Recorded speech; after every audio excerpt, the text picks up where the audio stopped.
Oh, damn it.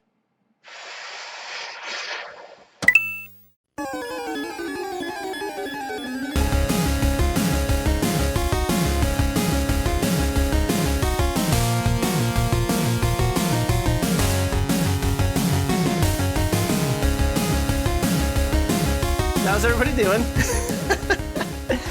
So this is it's not really a fun. In fact, now that I'm thinking about telling the story that I'm about to tell, I've realized it's not interesting at all. But I'm committed and slightly stubborn, and now you're both going to suffer. So, do either of you drink tea? Yeah, this is going to suck. Let's skip it. Never mind. Are we talking? Are we talking like Arizona green tea? Are we talking brisk iced tea? No, like actual like Earl Grey or fucking sometimes. Irish breakfast or some shit like that. So I enjoy tea every once in a while, but I like coffee because it's just way more caffeine. And I'm telling you, I told you it's a bad story, and I told you you're like the fucking energy vampire from fucking we doing the show. It's just because the caffeine content in coffee keeps me coming back. All right, fuck with you. No, please continue. I'm not kidding either of you. It's not a good story. The summation of the entire story is that I always drink my tea black, and today I put coffee and sugar in it, and it's okay. Or cream and sugar in it, and it's just okay. That's yeah. Now, you know what? I'm glad you shared. It was riveting. I kind of want you to just start over and say it again. It was You guys want me to tell you about my favorite kind of potato chips now? Can we do that? Yes. Yes, please. Is it, let me guess. Yeah, can we guess? It salt and vinegar? Yeah, that's going to be my guess. Fuck me. I don't know. No, I don't like vinegar. Sour cream and onion. Yeah. Let me eat a chip that tastes and smells like dirty pussy. Let's make that a snack. Let's put that right next to the pretzels and the fucking Doritos. Is this Courtney Love Part 2? No, it's not. We're going to give Courtney I was a very rest. I was very proud of my... I wish someone would put her to rest. Oh, no. No. I'm sorry. Courtney Love, I don't wish you were dead. I just don't care that you're alive. Yeah, I just want you Thanos snapped out of existence. I think that would be my first... If I had one Thanos snap, it would be Courtney Love. And also, I want to reiterate... Well, I don't want to reiterate. I just want to mention... He can do whatever he wanted, but he only wants to get rid of her. Nothing else. Are you going to double the resources? I'm just going to kill Courtney. All last episode, I kept calling her Courtney Love Hewitt, and neither one of you laughed at it ever or said anything about it the I entire thought you were time. making a joke. I was, but nobody laughed at it at all. Wait, nobody reacted at all. I listened back to the podcast, like, they didn't even acknowledge that I said it once the entire fucking podcast. And I just kept doing it. Like every time I did it, I would do it like more aggressively, and nobody said anything. And you're like, this will be the time. I remember hearing you say it, but I'm a big dummy. I don't get the joke. What someone explains to me like Jennifer Love Hewitt. Yeah. Right. So I was doing Courtney Love Hewitt. Oh, yeah, that's as deep as it goes. It's not... I thought there was a connection I didn't understand. No, I was just being stupid. Oh, okay. No big deal. But that's the thing, though, man. There's a cycle of stupidity in every friendship, right? Like, everyone...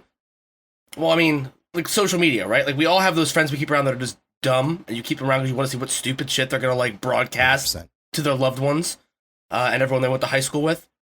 But the thing is, all those people to us are obvious, right? But the question is it, like, circular? Is it, like, to someone else, I'm that dumb person, and then to someone else... That person who thinks I'm an idiot is the dumb person. Yeah, I can't wait to have an anxiety attack about this later. Thank you for... I'm friends with a guy who's working on it. I'm friends with a scientist who's working on the cure for cancer. And that guy has to think I'm the dumbest piece of shit. Like, every day he's doing stuff to work on the cure for cancer, and he sees me tweeting about dicks and glitter on my balls and shit. Like... In the several years that we didn't really speak, but we were still friends on all social media platforms, which I will now refer to as the Long Dark. You weren't the stupid friend to me, but I adamantly looked forward to a new Scott post. I was like, oh, who's he going to shit on today? It was always very enjoyable. So I wouldn't say stupid, but I'd be like, oh, that's funny. To answer the glitter on your balls, glitter on the balls thing, Derek. I worked with a cover band for many years, and all them girls that came out to the shows, they put on a lot of glitter. This is back in like the 2010 era, 2008, like 2010. Pussy glitter? No, just remember the body glitter. Girls would wear body glitter. That was a thing for like almost half a decade for no reason. And once you get that shit on your balls, man, you can't wash it off. It's just there until it decides to migrate elsewhere. It's gonna hide in all the folds. Yeah. That's a recipe for disaster. Yeah. It was like somebody like mailed a glitter bomb to a cartoon pug and it just went off in his face. God. Did I think I just compared my ball sack to a pug's face. Yeah. Well, minus really the eyes. The eyes are what makes the pug so aggressive in a passive way. It's the fucking eyes. It's the worst part of a pug. It's the eyes. The worst part of a pug. That's what I'm gonna put on your tombstone. It's the eyes. The worst part of a pug. Here lies Scott Kelly. Welcome to the Cynical Nerd podcast. My name is Chris. I am joined, as per usual, by my two buddies, Derek and Scott. Derek, how's your Wednesday going? My Wednesday it's going. It came. It's still. I don't know, man. It's just a Wednesday. I'm ready to do it. I never have a good well, I'm doing great. It's just like, yeah, I'm good. Let's do it. Sometimes when I hear people intro on podcasts and they have like a bit prepared, and I'm like, I wonder what it feels like to be prepared. Yeah, never gonna know. I'm glad I just get to ask you guys how you're doing, right? Because mine's always the same. Speaking of, Scott, how are you? I'm tired. I'm doing all right. I'm running about 3 hours of sleep. I've been marathoning, and I mean marathoning all these Resident Evil games before Mommy Dompire. Mm-hmm. Madam Milk and the Murder Mommies. Right. Before that, we got 10 days as of right now, boys. 10 days before she squats on your face. Yeah. This is me hovering over. Hot to squat over here. But also my allergies are killing me. Like all this. Mine too. Yeah. And when you think about it, the fact that pollen is just tree jizz. Every time we go outside, we're just getting bukkakied by nature. Constantly, it's all over my car. Yeah, they're a messy bitch. I picture like my car has like an anime face whenever I'm inside sleeping, and the trees are just coming on it nonstop. it's a nightmare. It's a fucking nightmare. It's got the Belle Delphine face, the Belle Palpatine face. Yeah, I was at the doctor the other day, and we were talking about the pollen, and she was like, "Yeah, I bought a black car, but it's green now." And I was like, I'm going to fucking kill myself as soon as I walk out of here. That's it for me. I'm jumping out the fucking window. I can't take this. It's awful. It's terrible. Oh, right. The doctors. I don't know if you mind me. I'm not going to mention all the nitty gritty details, but we're a little late this week. It's Wednesday. We usually release on a Monday. Our poor baby boy Derek over here had just a horrible ear infection. Yeah. So and by ear infection, he means dick hole infection. Right in the dick hole. And no, it was the ears. I'm just kidding. Just ears. Do you know, I made that one ear infection joke, and that was the tip of the iceberg. There were so many just all week about how you cunt hear me and all that stuff. Yeah. You know, it was pretty good. It's tough. It's really tough. I need like a support group to go to for like people who are addicted to like dad jokes. Right. Like you want to talk about the people who look at you like you're stupid on their friends list. Like I'm still doing that's what she said jokes. Yeah. You're doing it with grace though. I have to say, you don't overdo it. You let him breathe. I've got to ask though. Like, is that something that you think got stronger as you matured as a father? When Derek becomes when Derek becomes numero uno, MFD, will he then share your sense of humor? Will I be outnumbered? Will it be me versus dad jokes on both sides? I don't think so. Here's why. I'm old school. I'm old school. That's what she said. Okay. No, I've found those jokes. So you're diehard Office fan. Is what you're saying. That choose didn't your words come carefully, from the office. No. Choose your words. Choose wisely. Yeah. He chose that was a Dane Cook reference, by the way. I thought you were doing I always thought that the moment you first held your first child, like all this ancient dad joke knowledge, just like I can't wait in your fucking brain. I don't know. Maybe there's no turning back. You can never go home again, fellas. We'll see. I mean, here's the thing. I know that the first time I tell him these jokes, they'll be brand new to him. And that fills me with excitement. And then I can't wait to tell him them for the 30th time when he no longer finds them funny and I can see the light drain from his eyes. It's really, as a father, that's what you look forward to in life. Boys, I just want to let you know that I truly value your friendship.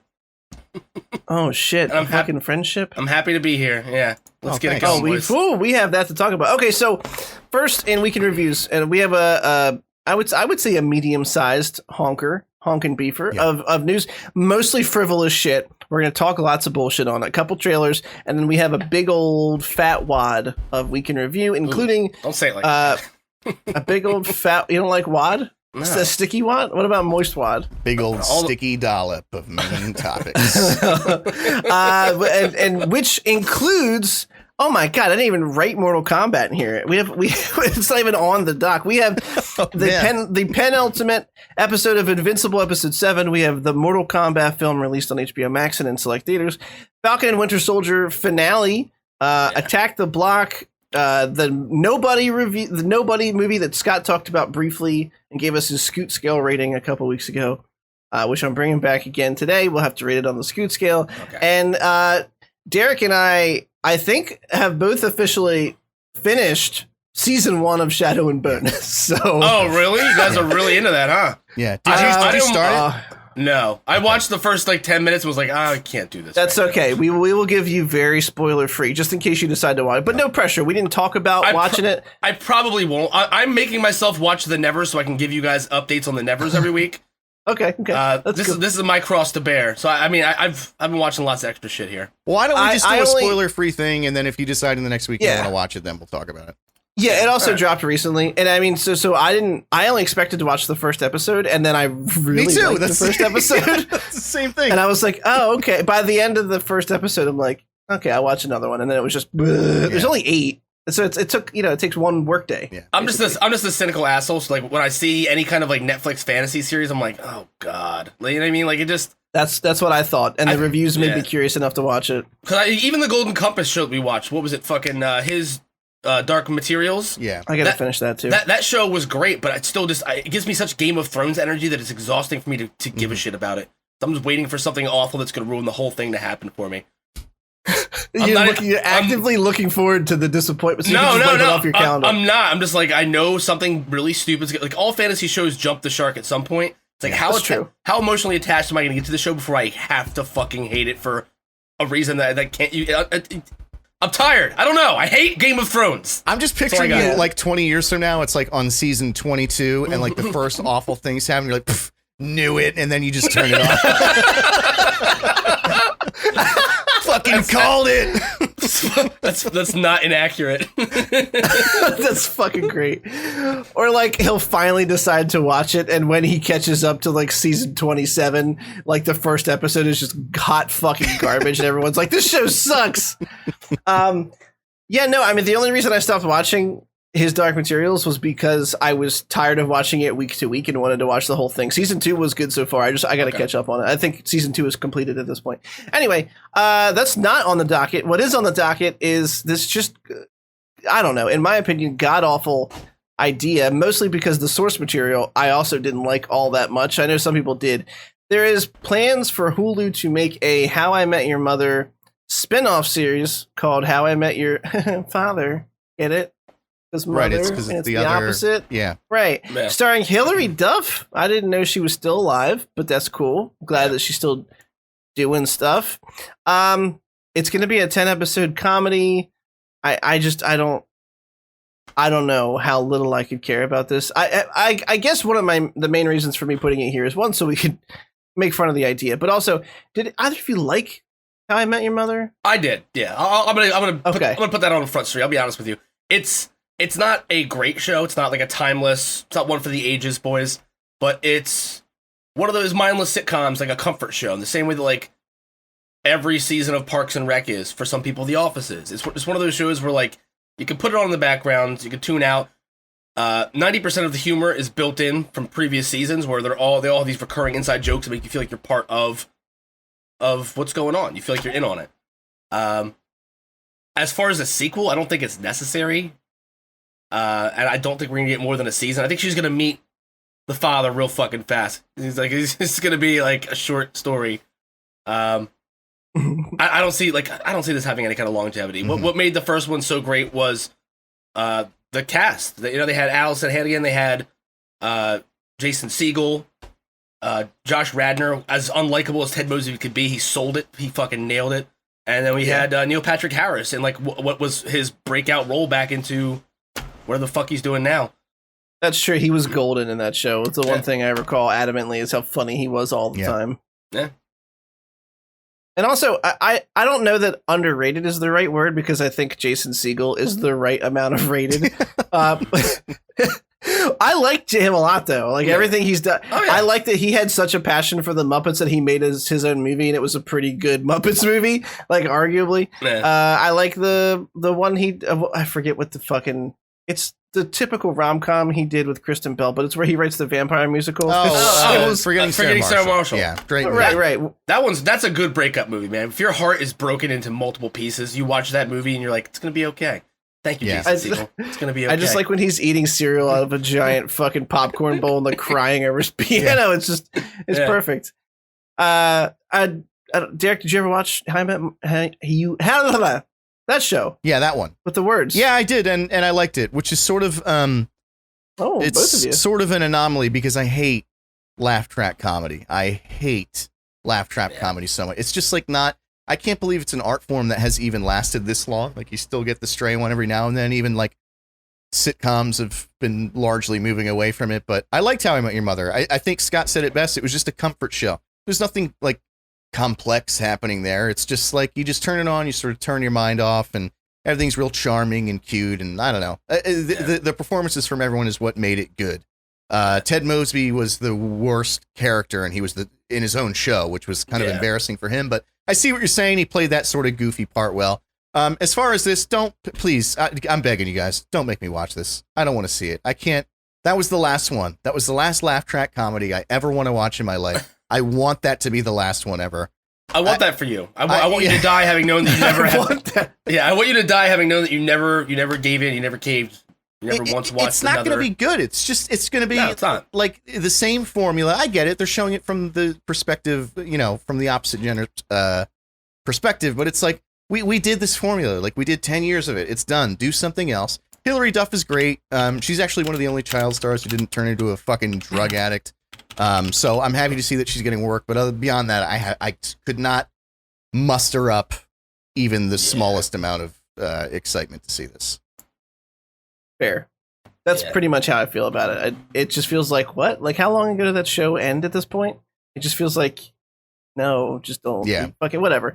Look, dude, I'm not even gonna dive into the next article. I'm going to lump this article in with another literal line in the week in review. I didn't even bother to put an article in here. So there's two no shit castings that we already knew were happening, but they've been officially confirmed in some capacity. So the first one that's actually this article was Alfred Molina as Doc Ock in Spider-Man 3, which we knew was happening, but there wasn't an official announcement by anybody. He was literally talking to someone from Variety in an interview, and he talked about Robert De Niro's de-aging in The Irishman. And he was like, I was kind of concerned because when he was fighting, he looked like it doesn't matter if they de-aged him. He's fighting like an older guy because he's an older guy. Yeah. He said, and then he thought about it like, oh, well, the tentacles do most of the work. You're like, okay, whatever. So we got, confirmation that that's happening. And then on the flip side of that, the other Hollywood Reporter news article back in the day that said Michael Keaton was returning as Batman in the Flash movie, which is going to be loosely based on the Flashpoint series. That's also confirmed. His agency confirmed it to the news. So, it's not nothing we didn't know, but it's cool. I mean, especially, obviously I'm biased, but the Keaton thing, it's going to be really cool. He's I don't know if you've ever seen interviews he's done over the years. I'm going to take my glasses off because Scott did, and I just feel like, I don't know. I just feel left out, so I'm going to do it too. Yeah, why not? I can't see any of you now. You could be just throwing your dick up on camera. Yeah, I'm doing it. Or pissing in a bottle. Yeah. Like a fucking animal. In a bottle. I'm excited. I don't know if you've seen Keaton over the years in interviews, but he has actively brought up that he is Batman. Like, he really revels, I think, in the fact that he played Batman. So I'm going to be excited about it. These are kind of just like housekeeping items, but Derek, did you have any thoughts on either of these things? Not really. I'm happy to see Keaton. That's it. I fucking love Michael Keaton. I've never seen him like. It's not that every movie that he's in is good, but he's good in every movie that he's in. So I'll be happy. I can agree with that. That's a fair assessment. 100%. Even remember that movie White Noise when he did that horror movie where he's trying to reach out to his dead wife? That sounds familiar. Is that like an older one, like 20 years or so? I do remember that. Like, literally, like.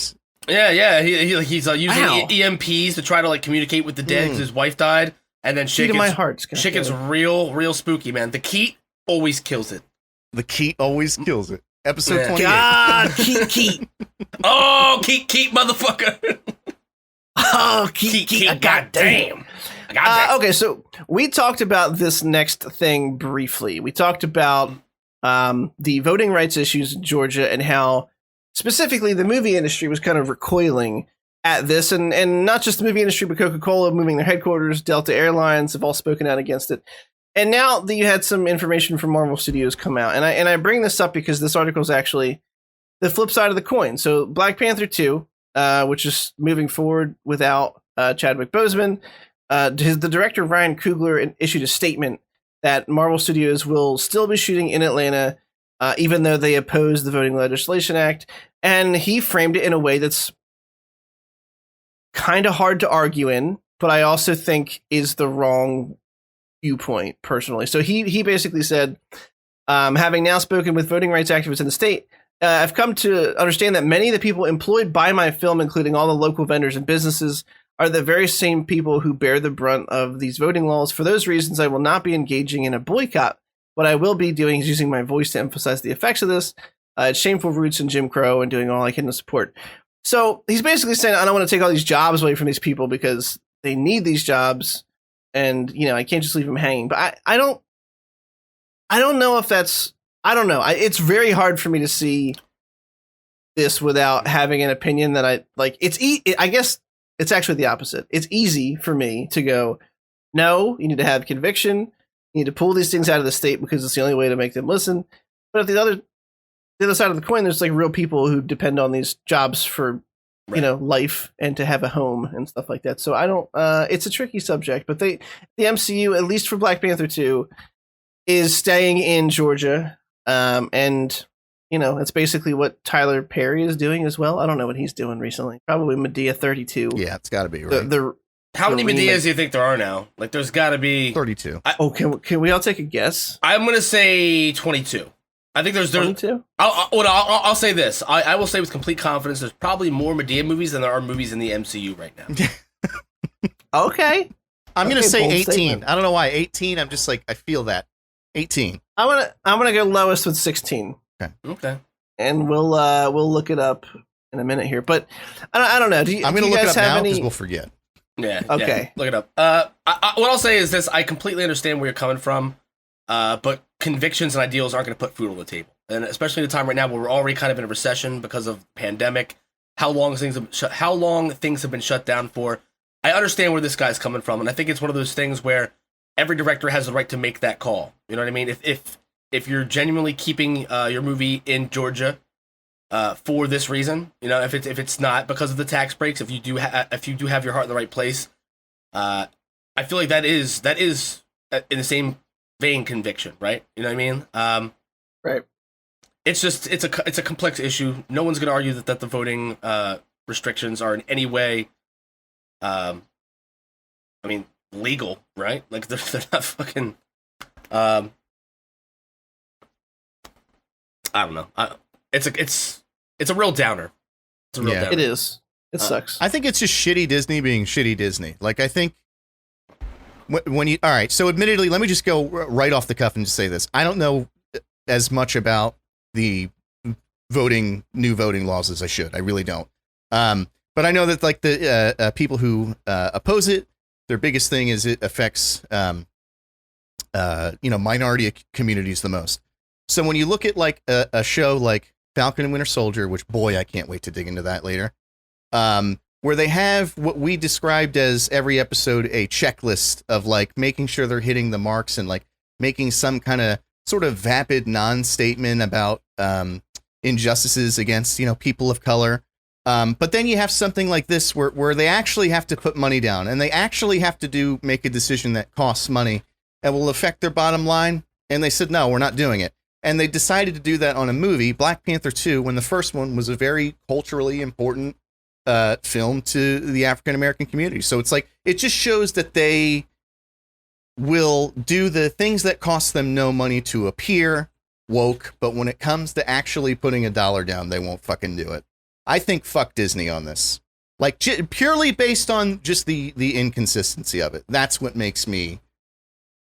rubs me the wrong way about it. You know what makes me dubious? Like, they said why Ryan Coogler kept the it's not his choice. That's what I mean. I know. There's no fucking way it's his choice. He's where a the fucking production patsy. takes place. Yeah. I don't know. I don't. It's just like Scott said. This story, regardless of which side of the sword you're on, it's just sad. Like, I don't want those voting rights restrictions are. It's a lose-lose. It's just right. Yeah. Here's the biggest bummer of all, though, guys. We were all wrong. It's 11 Medea movies. No way. Well, yes, we were all wrong, but we were all wrong, Jeopardy but I was rules. the least wrong. Yeah, yeah, exactly. Okay, we got a trailer. Your prize is in the mail. It better be. We got a trailer here, and boy is it a thing. There's a trailer for a CGI film. Is it considered an anime? No, right? It does say Netflix anime series, but like, I mean, it's considered an anime, but I think people just use anime for anything that's animated now. Like, it doesn't have to fit into that criteria. You know, it doesn't have to have any of the things that we think of when we think anime. Yeah. Doesn't apply I've called myself. This will be the second time I've called myself. Beast Wars is an anime now. Remember that show? No, I don't. Best anime I ever saw. Mm-hmm. I do remember the shark cartoon. Street Sharks. Jawsome. Yeah. Also an anime now. If this is, that is, right? Yeah. New rules. This is the second time I will have called myself big dumb this week, but I didn't realize that anime is like the word champagne, where it's meant to specifically imply things animated in Japan. Yeah. Like that was supposed to be a thing. I did not know that. I've looked it up for some random reason last week. What is champagne though? Where did that come into it? It's supposed to come from a specific. It's supposed to come from Champagne, France. Like there's a fucking place called Champagne. Yeah. That's anyway. Fun fact: people who tell you that at parties is the last person you actively want to talk to at that party. Yeah. Or have a glass of champagne. Hey, what's up? My name's Chris. How are you? Did you know where that comes from? It's all actually sparkling cider, sparkling white wine, unless it's from Champagne. It's very telling that you put on the Karen accent immediately. I don't know if that's quite Karen. I was going more for I don't know, like a Kevin. You know, I feel like that's a biting reference to someone that I don't know. No. I just think of. Oh, okay. I just think of Kevin. He's just the guy who's like he's the guy in the office that everyone's nervous around and extra nice to just in case. Yeah. You know what I mean? Like he has like acne scarring, and you feel bad, but there's just nothing he can do to get away from it. Yeah. Hey Kevin, I brought you a Snickers. Yeah. Take that. It's for you. Yeah. Holy shit! I brought you. That's your special treat. Remember this moment, Kevin. I bought you some pens for your crazy pocket. Wait, what is that? Is that a Dane Cook reference? I don't know what you're talking about. Netflix is releasing a show. Yes, it is, and I was waiting for someone to remember. It's Marcus. Hey, Marcus, I bought you some pens for your crazy pocket. I recognize the Snickers one. I couldn't remember the pens one though. Yeah. He was like, one day he's gonna come in the office and he's gonna boom. He's gonna lean over. He's gonna be, thanks for the Snickers. That was an early joke of his, and his earlier ones were not as bad. That's actually kind of a banger. I'm not gonna lie. I didn't even know that we were. You were like toying with us. You were like the mastermind. It was a little bit. Yeah, you were the jigsaw of this scenario, and you were just like leading us to the slaughter that is your Dane Cook punchline, and we didn't even know what was going on. I'm bringing it back, baby. The joke, yet you do not know who it was written by. How do you proceed?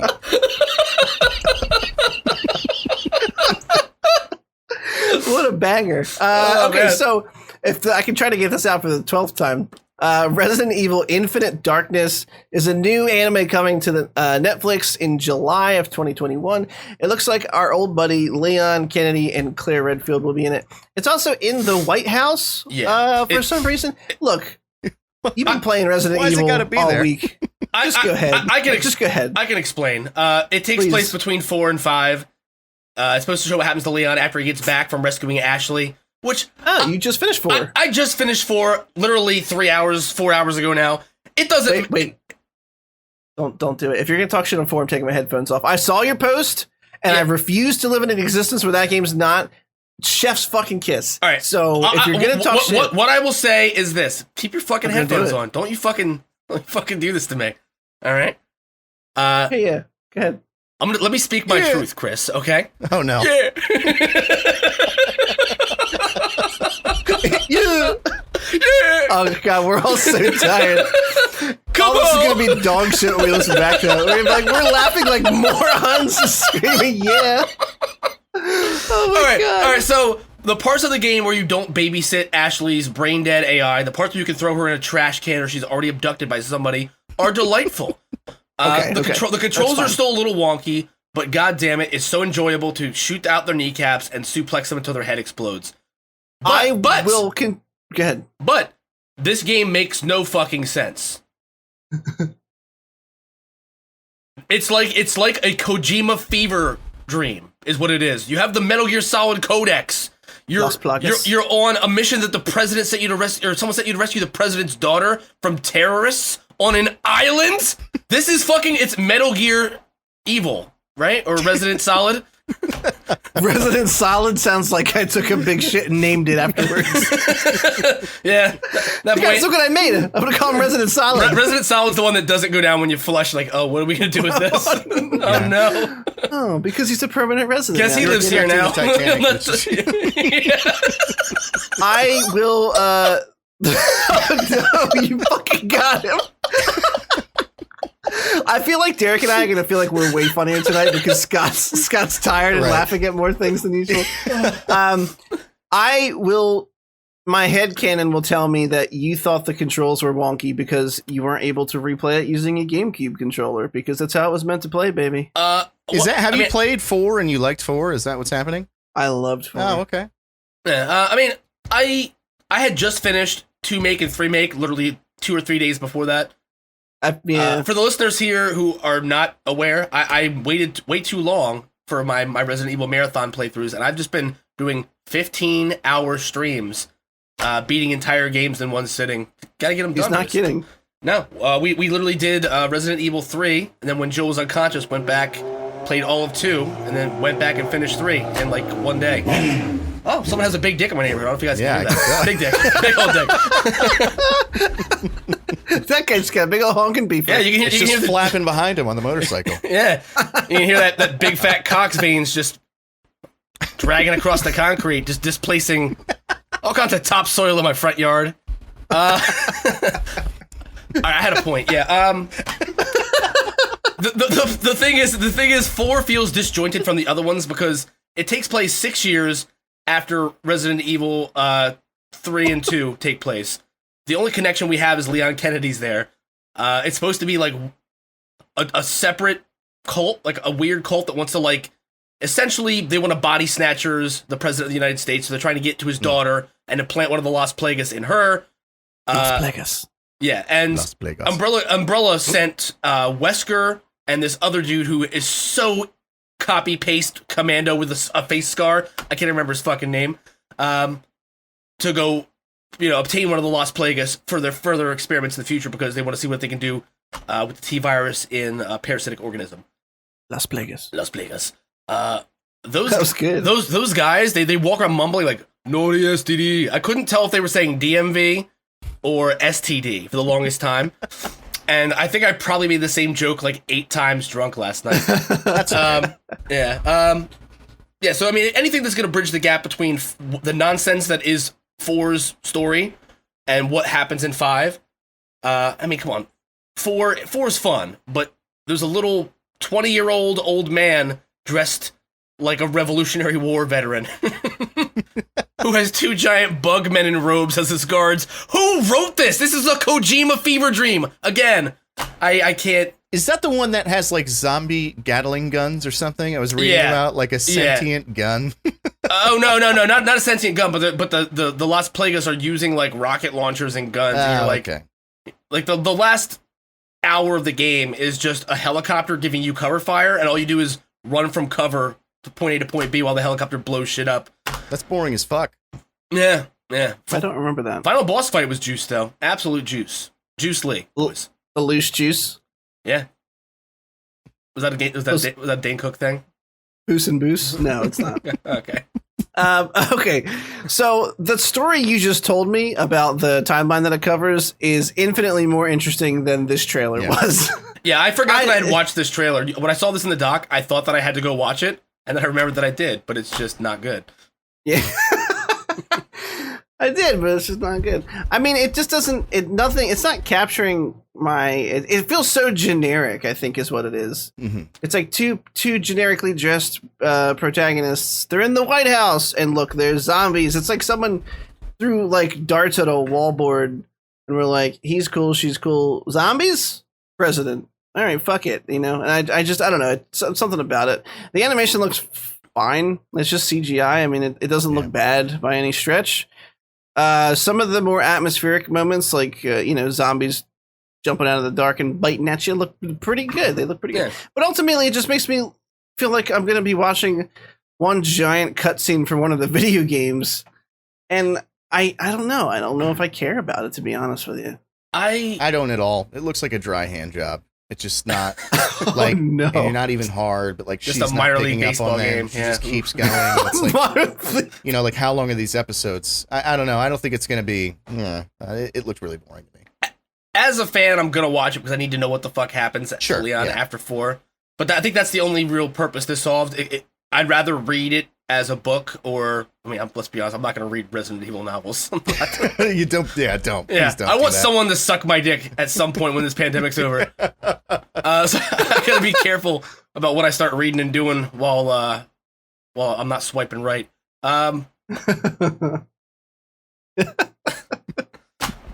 Jesus Christ. Fuck, got me.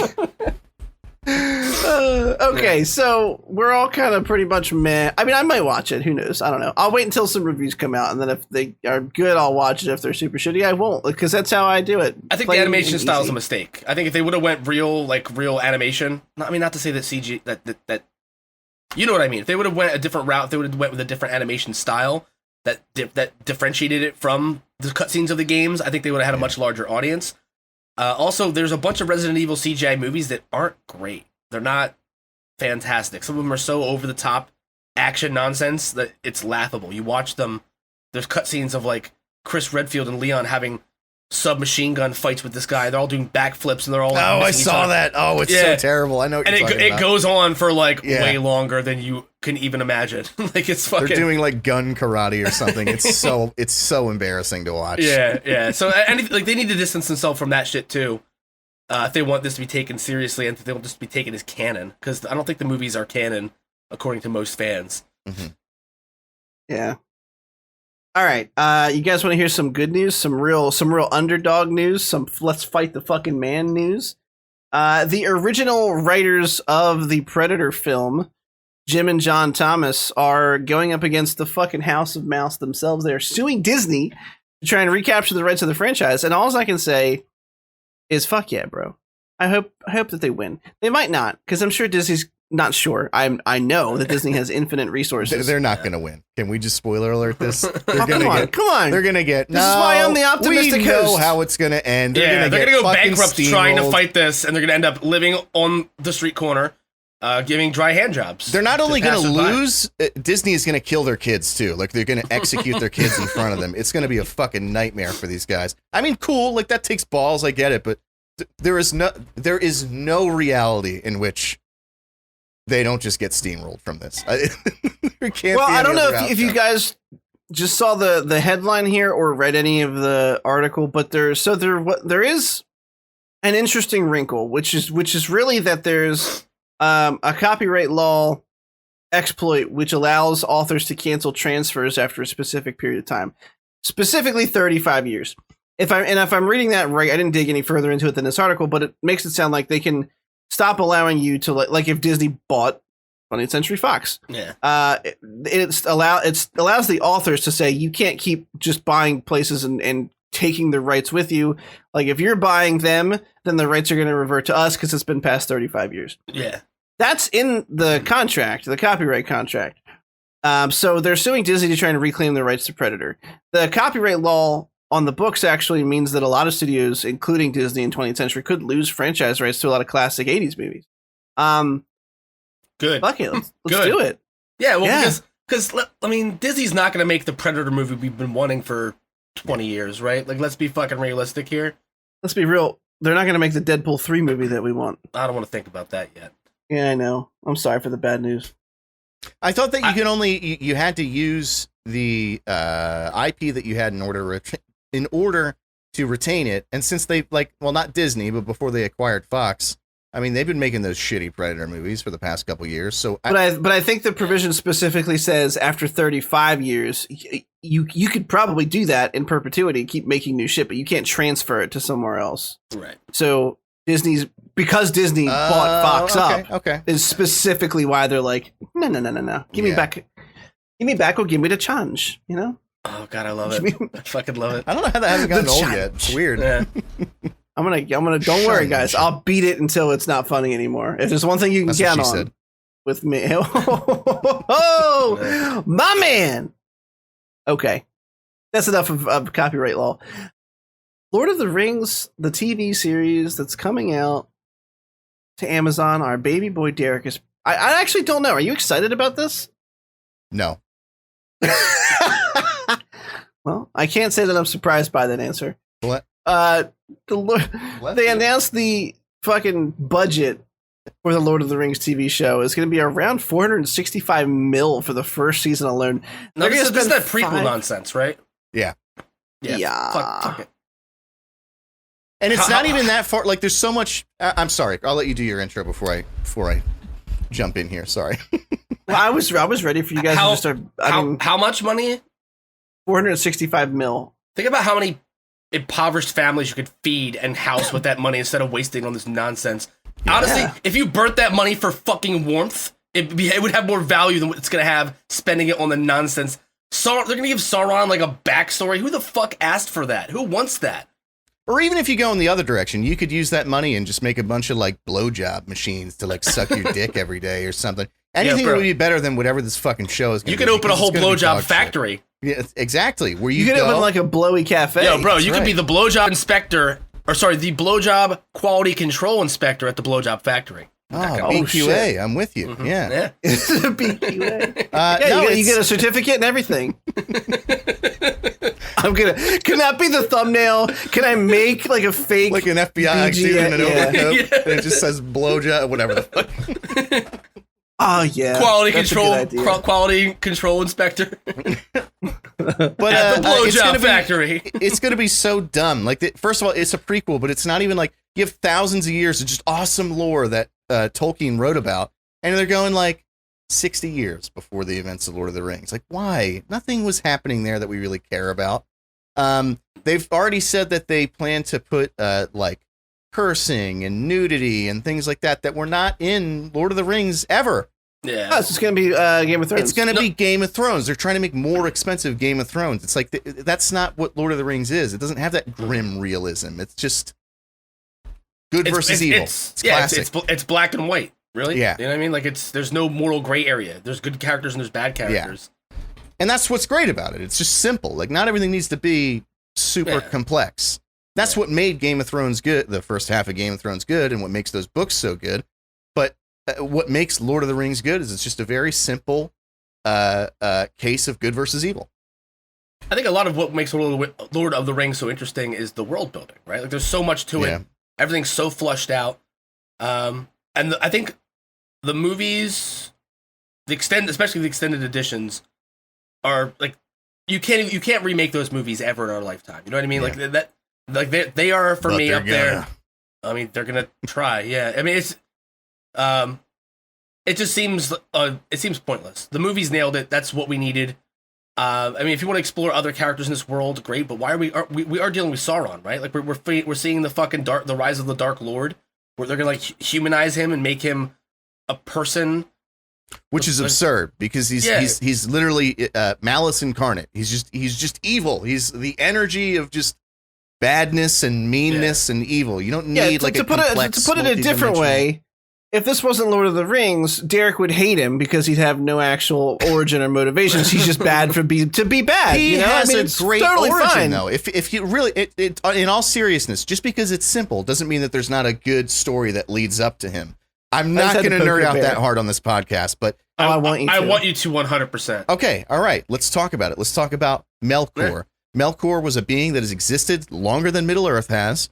There are 7 gods. I don't remember their names. I'm going to get this wrong. Fuck TCN me. That's okay. That they sing in harmony that wills the world into existence of Middle-earth. And everything in it is from those gods who only have one god themselves, which is Iro-Lu Wait, Atar. a 6-part harmony brought everything into existence? Yes. But yeah, you got to be a god. Tenacious D only got halfway there, though. They had the 3-part They were almost there. Just 3 more. Anyway, I'm sorry. I am actually interested. Please continue. So they fell out of tune for like a millisecond, and this discordant off-note thing created Melkor, who's a being of just pure malice. And basically throughout all of time in Middle-earth, he inhabits people with his energy, and then they become sort of the energy of Melkor. So Saruman isn't Saruman. He's Melkor. They never say this in the movies or the books.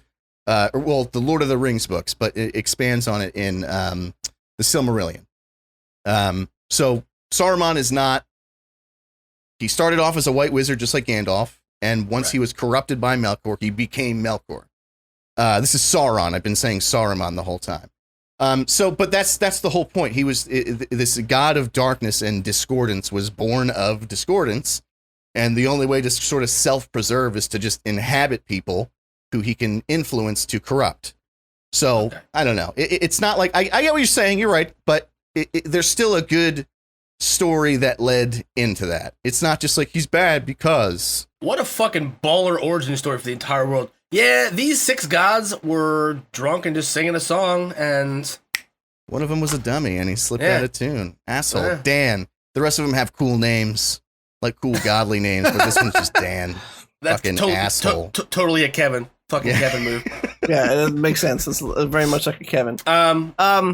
That's. I mean, let's be real here. I mean, these gods. They. How long were they singing for? Wasn't 6 days, right? They get. It might have been. Tolkien loved his religious allegories. I'm just saying these. If they were singing a song, 3 minutes tops, right? Like. Yeah, maybe 6. Maybe they were singing a Dream Theater song. I don't fucking know. Could have been that. Well, that's why Dan fell out of tune. It was like minute 35. He's like, "This is a little indulgent, isn't it?" And I need a drink. I need a drink of water. Yeah. I'm tired of being up here. He stopped to ask when they were gonna stop. Guys, are we wrapping this up soon? They're like, "Fuck yeah, I got a thing." He's like, all right, guys, look, I just gotta fucking ask. Are we? Are we done? Oh, right there, boom. That's it. Yeah. We almost done. Right there, Malkor born into malice. And then they're all like, way to fucking go, Kevin. He's like, well, you didn't tell me it was going to be discordance if I stopped. Yeah. I didn't eat anything today, and all I had was a Capri Sun before I got here. You guys didn't tell me what we were doing. I didn't get sheet music. Fuck you guys. I didn't eat breakfast on the way because you said it would be a quick song. Yeah. I didn't realize quick meant cosmic scale terms. Didn't realize one fuck up and I would negate all existence potentially. Fuck me, right? Guess I'm just Kevin. Yeah, fuck me right in the Melkor. Oh, that's what you're gonna call it? You're gonna call it the Melkor? Fuck you guys, I quit. We're doing a good job here. Anyway, so this series, I feel like I gotta clip that for like YouTube later. Oh no. Lord of the Rings, this TV series, I didn't read this originally, but while Derek was talking, I was skimming some extra notes here. This is officially going to be the largest television series ever made, and Amazon is locked into 5 seasons. They already are locked into 5 seasons. They haven't even seen if it's going to be good yet. They're committing to making bad TV. That's the problem. Yeah. It's just like... Ready for this, though? 5 seasons, as well as a spinoff. Great. Nah. Yeah. So this is going to be set thousands of years before the events of The Hobbit, Lord of the Rings. Oh, it is going to be thousands of years before. Yeah, I had read that it was going to be like 80 years. Oh, this says thousands. Yeah. We'll take viewers back to an era in which great powers were forged, kingdoms rose to glory and fell to ruin. You know, the usual fantasy shit. This paragraph is so generic, it fucking hurts me to read it. It's so generic. Anyway, they mentioned Misty Mountains because they can't help but fucking touch their nipples. They're like the ISP guys from South Park when they're on tech support and they're like, oh yeah, Misty Mountains. Exactly. All right, let's move along to the next thing. This It's gonna be bad. I don't know. I have a theory, Derek. I have a theory, and I'm gonna get it out before you guys talk. All right. So look, Scott kind of liked the Rock TV show, right? Right? Did you like it, or did you stop watching? I mean, yeah, but in the same way, it's like dumb fun. It's like How I Met Your Mother, dumb fun. You know what I mean? Like you watch it, and you sometimes you pay attention, sometimes you just listen to it while you're doing other shit. But it's got real comfort show energy. All right, then I retract my theory because it's not based on anything. It was really stupid, and now it's not going to be funny. Did you guys have Rock'em Sock'em Robots? Or less funny than your tea and coffee story at the beginning of the podcast? I got to say. Hey. Well, great. Now I have to include that. Great. I get to open the fucking podcast and turn everybody off of it immediately. So, Rock'em Sock'em Robots, they were a toy that most kids had as fucking... I don't know if you guys had them or not. I had them. They fucking hit you. You were going to make a pun about Rock'em Sock'em, young Rock'em Sock'em Robots, right? You just want to get it out? You should just do it now. Yeah, you should just do it now. I plead the fifth. Sorry. I plead the fifth. Anyway, Vin Diesel is going to be starring in a Rock'em Sock'em Robots film. What do you think it was going to be, Derek? What do you think he was going to say? I don't know. If only there was some way for us to know what you were going to say just a moment ago that you didn't say. Yeah, I don't know how either. I don't turn back time. Well, you don't have to. You could just say it now, which is technically in the future at this point. Yeah. All right, fine. Or you can say it backwards and we can invert the podcast later to hear what it is. Yeah, Tenet won a fucking Oscar. If you ever need any indication that the Oscars are fucking bullshit, there it is right there. Tenet won a fucking Oscar. I hated the movie as much as you guys. Yeah, but the effects weren't good either, though. If I hold in rewind and then play it forward. And everyone's like, yeah, Chris. That car went backwards. Oh my God. I fucking was that like I just imagine like they're like here's the Oscar and he brings up up like an old Panasonic VCR with the name tag VFX on the front of it and he's like this is my supervisor of VFX. I just imagine like they call out Chris Nolan's name and he like comes out of the audience walking backwards up to the stage and like he's already carrying the Oscar and he puts it down and then walks back around like complete back and circle. Everybody in the crowd is like fucking God. Who invited this guy? We're in a pandemic. Yeah. I thought we were telling him it was virtual so he didn't show up this time. Oh God. So Vin Diesel apparently thinks that there is an A1 joke. I have to say, I just got to give that to you. It was great. I can also tell that he was afraid that I was going to make the same joke because he was starting to like cut in like excitedly because we have a habit of talking over each other and one-upping with saying the jokes first. Anyway, but I had no idea where you're going with that, and that was fucking. Can we just say fuck Vin Diesel in this movie and just talk about like what other things Chris Nolan might do completely backwards when no one's looking? Okay. All right, takes a piss, but now it's on the floor. Way to go, Chris. You fucking idiot. That's not how it works. Hang on, start over. You said in the wrong tone, and I want you to do it right. Oh. You know how you're supposed to do it. Are you implying I should say, sorry, there you go. All right. All right. That's exactly what I was implying. I'm sorry, you have Vin Diesel news. Pressing Vin Diesel news. Yeah, we gotta get to the Diesel, you know? Can't bin the Vin, am I right? Oh, fuck this. Somebody's still letting...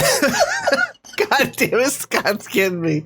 See, just like he is egged on when I start crying, I can't look at him breaking down. It fucking kills me. I'm staying strong. Someone needs to stop letting Vin Diesel make movies. It's basically what it comes down to, right? And music. Does he? Wait, he makes music? And public appearances. Yeah, and Facebook posts. Oh, God. And anything else he's ever done. Kids. You shouldn't be allowed to make kids, right?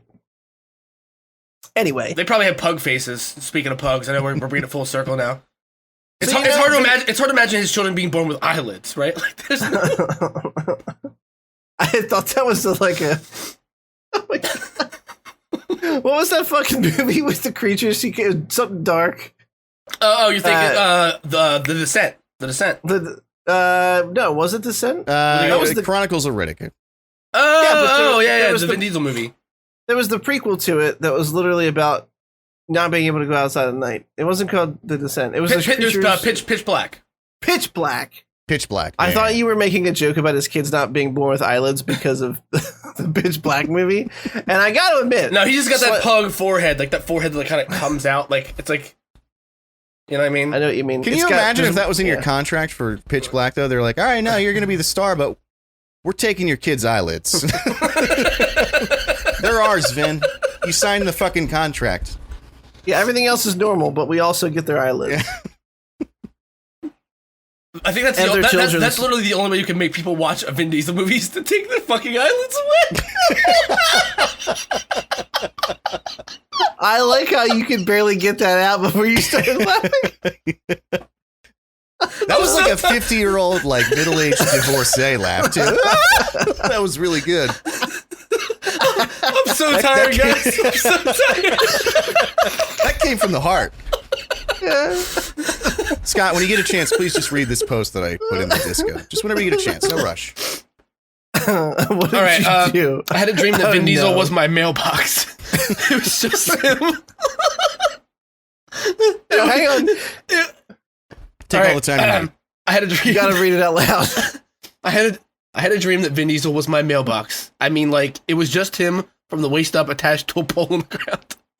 He handed me my mail and said, "Looks like you got some bills today. Would be nicer if they were dollar bills, you know?" Okay.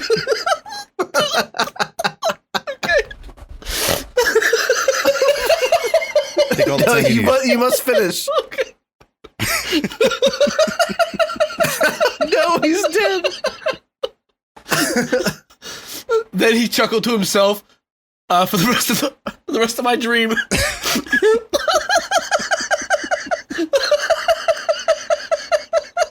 All right, let's move on. I can't.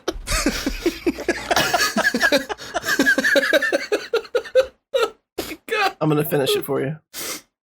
Oh yeah. I've included an image that best represents what I saw in my dream. The only difference is where Vin Diesel had a huge goofy smile and his arms were folded across his chest. We're gonna put that image on the Twitter, guys. No worries. We're just so you can envision this beautiful work. I was gonna say, Photoshop. that could just be the thumbnail. Like, the part, and then he chuckled for the rest of my day. I was picturing this guy like having like a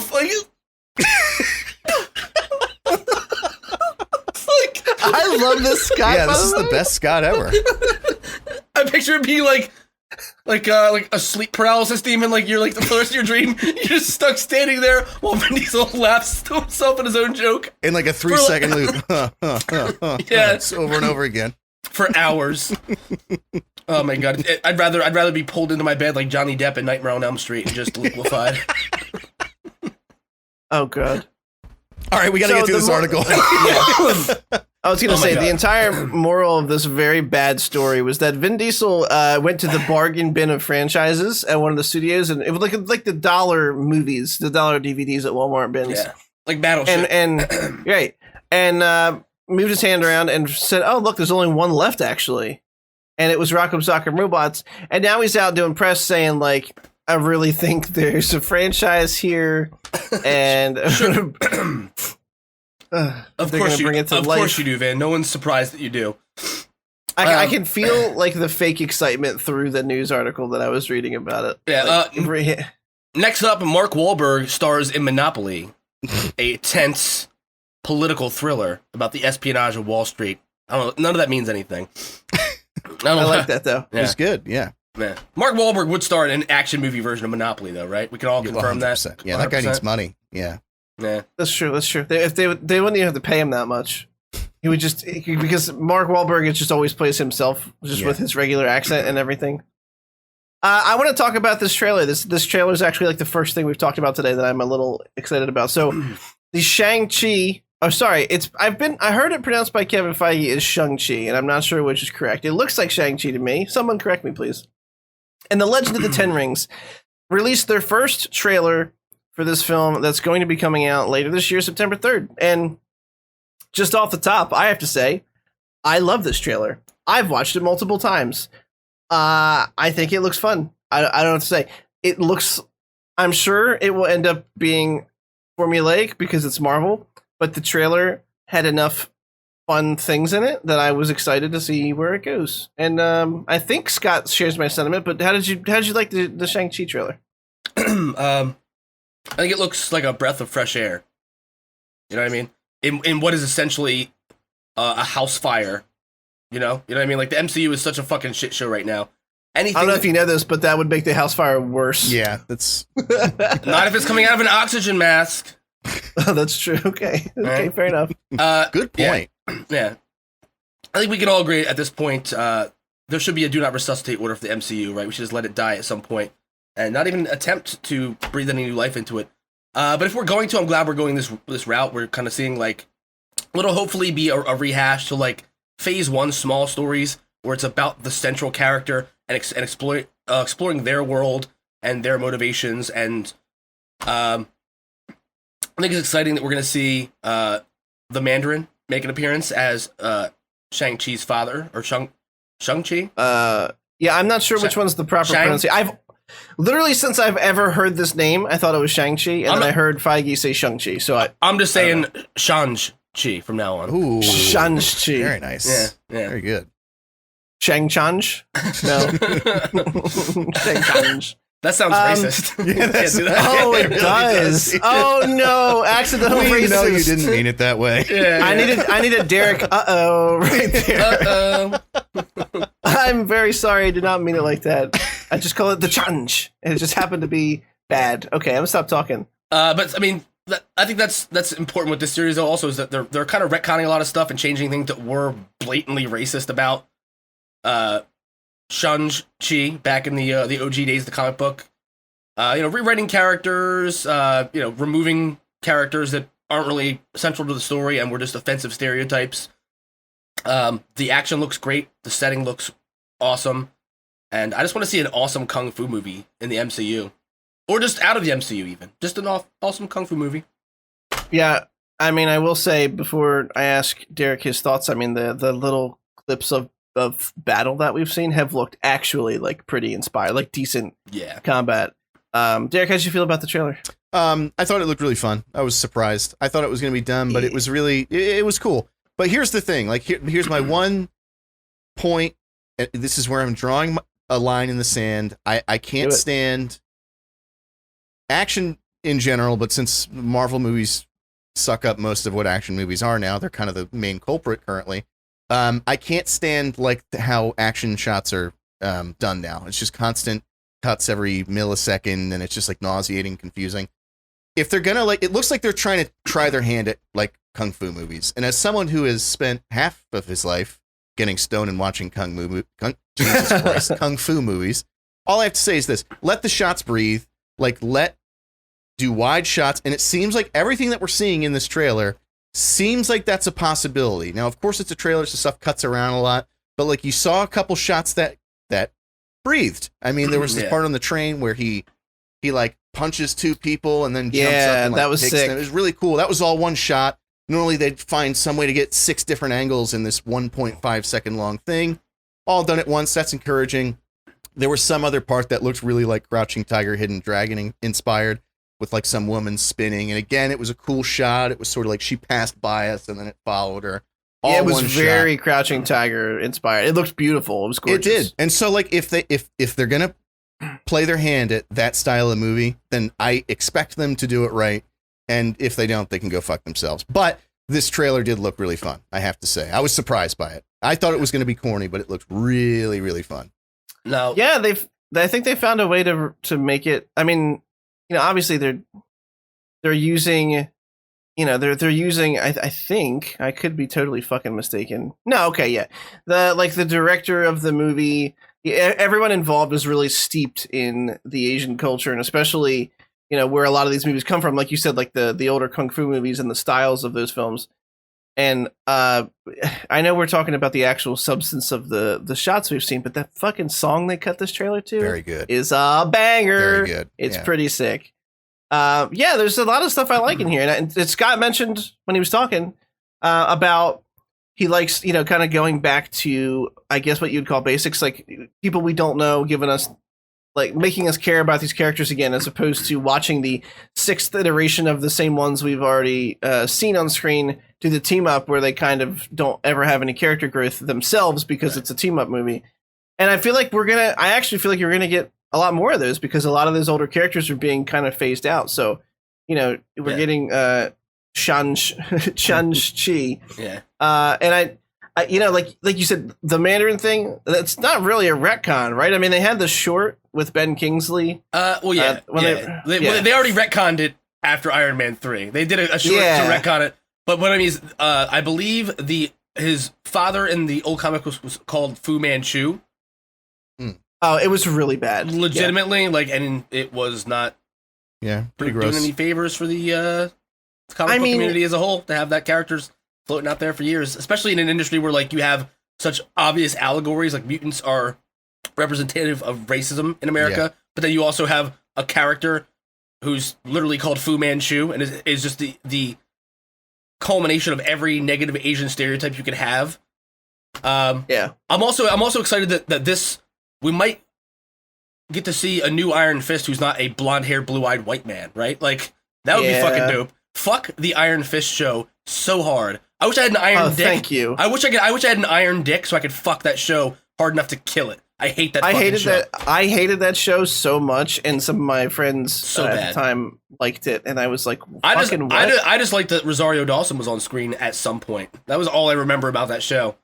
She was the night nurse, right? I did something I almost never do, and I stopped that show halfway through. It was so bad. And I actually gave up on the Netflix Marvel stuff. I was so tainted by that show that I was like, it made all the other ones that I kind of liked worse. That's how bad that fucking show was. I like Daredevil because I love Daredevil. Yeah, Daredevil, sure. Yeah. But even Jessica Jones, I liked on the first pass.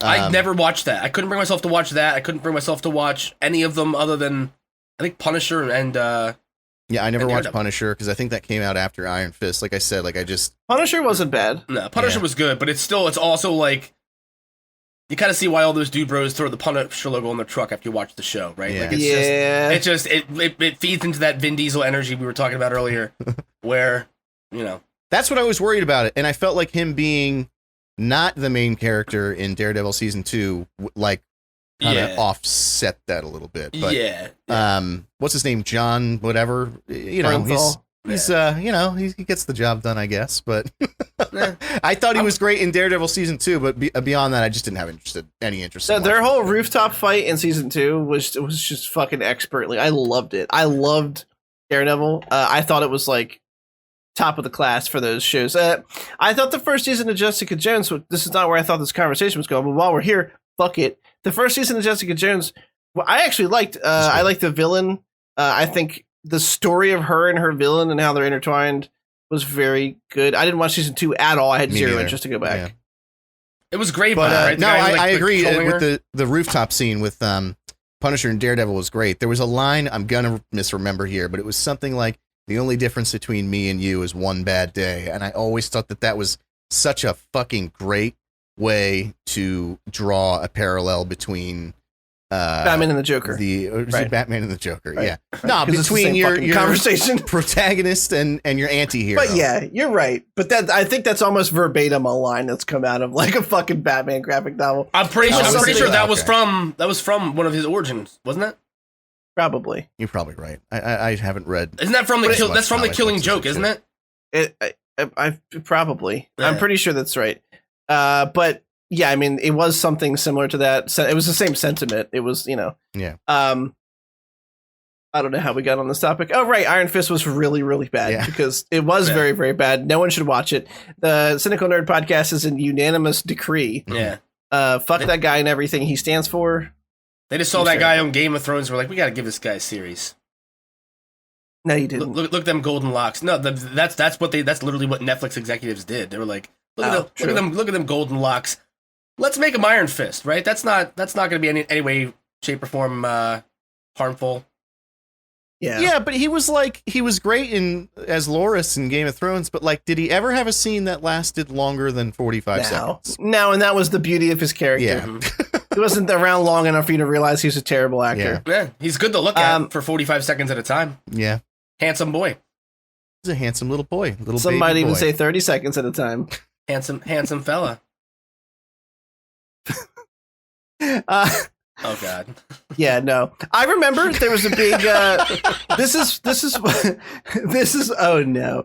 This is why that show was so bad. I remember the controversy when they announced his casting, and there's two sides of the coin. There was Iron Fist is a horrible old example of cultural appropriation. This white guy comes in, does kung fu, does it better than everyone else who's been practicing it for decades. Yeah. It's fucked up and shitty.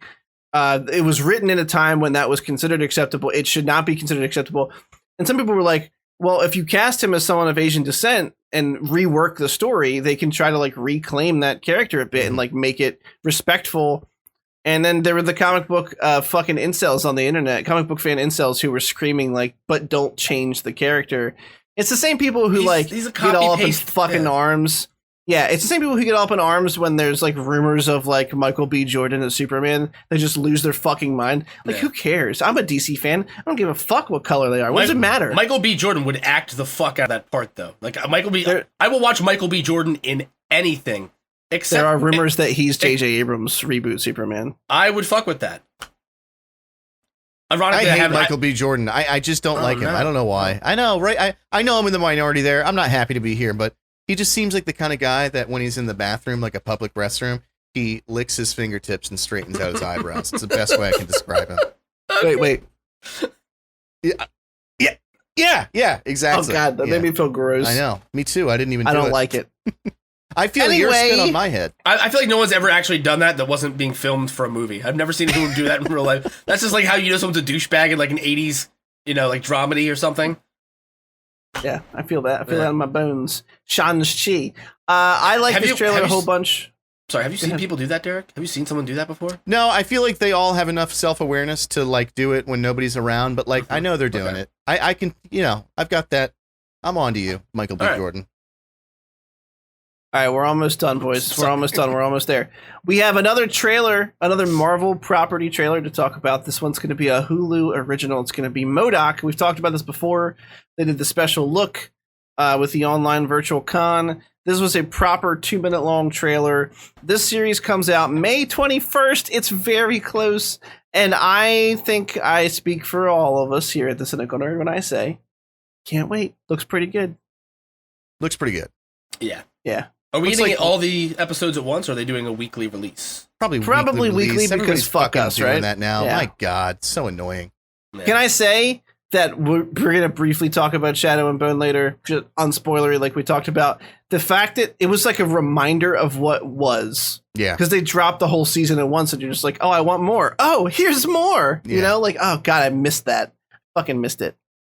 Give it all to me. I'm a greedy bitch. I want it. Oh my God. No dicks like coming. Oh, I had like a flashback in my head of like that Orphan Oliver. No, you didn't. I've never done that in front of you. No, I'm saying that Orphan Oliver cum joke where you said, "Please, I want some more, please, sir. I want some more. Come." I forgot that I said that. Yeah. That was like 20 episodes ago. It's a deep dive, boys. I'm impressed that you remember that. I'll never forget it. It was the funniest thing I've ever heard in my entire life. Oh boy, and the shit we've said since, because I remember at the time thinking, this is probably a little close to the line. Yeah. And then don't want my boss here in this podcast. Did I tell you about that? Yeah. Okay. It didn't happen as far as I know. Okay. Anyway, so this MODOK trailer, it was cut to Semi-Charmed Kind of Life, and I don't know, this trailer was just a joy. I gotta release that early. Mm-hmm. It looks really fun. My biggest is this. Do we know what this is rated? I haven't seen anything about rating for it, and I'm concerned that it's basically going to be PG Robot Chicken. He said shit in the trailer, and there was some gore, so probably at least like TV 14 or whatever. I would imagine. Yeah. Okay. I hope that they don't. I feel like that would be a little limiting to the series because Patton Oswalt cursing is like one of my favorite things. Like I don't know, I just like his fucking voice. When he screams "fuck," it fills my heart with joy and my eyes with light. Yeah, but he did like I'm not making that up in the trailer. Somebody goes like shit. So I don't think it's. I don't think it would be PG, but that's true. It looks good. It looks like they're the obvious thing. We mentioned this earlier before we started recording. It looks like basically Robot Chicken, that same kind of animation style. I don't know. It looks good. Exactly the same. I would have never imagined, like, if you would have told me, like if you would have told me about this and I wouldn't have watched the trailer, I'd be like, that's going to be the most dog shit show that could ever be made. But it looks really fucking hilarious. It looks good. So I can't wait. My legs are sweating. Mine too. What's up, Scott? What happened? I just looked out at Vin Diesel again. That's gotta be the thumbnail. That beats the blowjob quality inspector joke. Wish it was dollar bills, you know what I mean? What if Vin Diesel is the blowjob and quality control manager? Oh, in the mailbox, like he's holding out the badge. He doesn't get that job. He didn't earn it. All right. So we have one last piece of news that leads right into our first topic. I'm doing them slightly out of order from the doc, only because this ties directly into one of our primary discussion topics this week. Would you like to go pee-pee now? I think I should, yeah. If we're going to do it that way, I think I should go now.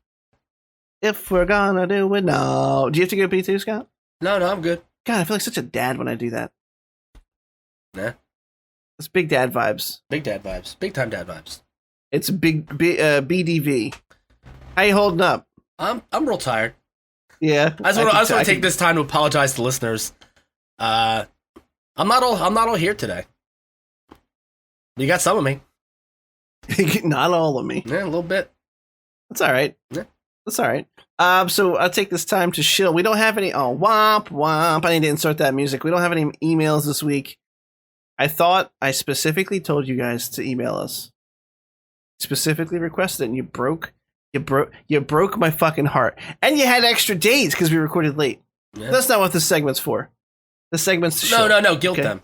Do your dad. Tell them that you're not angry. You're just disappointed. I'm not angry. Yeah. I'm just disappointed. Ooh, that even hurt my feelings. How you guys like that, huh? And with the way your mother and I raised you, I expected you to do better. Right, I expected you to be better. It's getting weird now. So you can find us at facebook.com/thecynicalnerd, thecynicalnerd.com. You can grab the RSS feed. You can find us on Twitter. I still haven't gotten the fucking handle back. I'm going to find this man or woman and ask them sternly but still politely, because I'd rather you got a Highlander fight to the death on top of an Irish plateau. You gotta. I sent a very nicely worded email to see if we could have the handle, because it's not being used. We need to start a campaign. I need people to start a campaign and get this shit moving. But you can find us on Twitter at the Schmegnerd currently. Hopefully not permanently. We can get the proper Twitter handle, because I keep using that as an excuse in my head for why we don't do more on the Twitter. Why don't we make it the Cynical Nerd podcast for now, just to make it a little easier for everybody? Because that might be too long, but I can try. I know TCN podcast is taken. I think I'll look. I'll do a little double check skis, because I'm not sure where we fell on there. Derek, first and foremost, how was your pee-pee? It was good. Totally voided my bladder. We can tell that it was a. We can tell that it was a piss and not a biss, because it was pretty quick. Yeah, you just got to get in and out sometimes. Sometimes I don't even make it all the way to the toilet. Oh, some dribbles down your leg. Just kicks open the bathroom door and starts going. Look out, world! I'm pissing. That'd be such a baller move, though, especially like someone else's house at a dinner party. They're already on the toilet shitting. You start pissing in their lap. You just open the door. You don't even look in. Is this the bathroom? And you just do it, man. And then then you get mad at them for sitting where you're trying to piss. What are you doing? I'm pissing. So I'm actually going to save this article for the end of the discussion about our first major topic, just because it feels like that's where it belongs. Mostly because the news is about what's going to happen next, right? So anyway, this week we were given the finale of The Falcon and the Winter Soldier. I should say Captain America and the Winter Soldier. This finale was a mixed bag for me. I don't know about you guys. I really like Mackie as Captain America. I like the outfit. It's extremely true to the comic books, maybe to a fault. Some of it's a little silly, but overall, I think he wears it well. They had a couple really great moments for him, and a couple that just felt like, okay, well, I mean, this is fucking just pandering real hard. I feel like in some of those scenes, like some of the dialogue is just kind of, ooh, okay.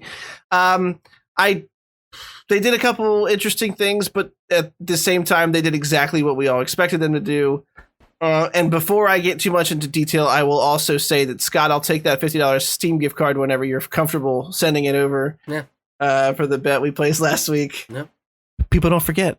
Derek, I'm a man of my word. that was sexual. Yeah. I mean, God, I got a chill. I got like a 6 on the Scoot scale there. Was that a little dead Heath Ledger energy for you? You like that? Oh, why does it gotta be dead though? Like, did you animate his corpse? No, because he's dead. Because he's dead right now. Okay. It's true. We all wish it was Joaquin instead, though, right? Yeah. Oh, Jesus. Derek, how'd you feel about the Falcon? River misses you, Joaquin. I just found out, A, that River and Joaquin were related today. I found that out. Oh, seriously? And B, that they were in a child sex cult when they were kids. Like, he escaped from a child sex cult. That's a topic for another day, though, right? That's a whole bag. I did not know about that. Oh, Should I put my wig on?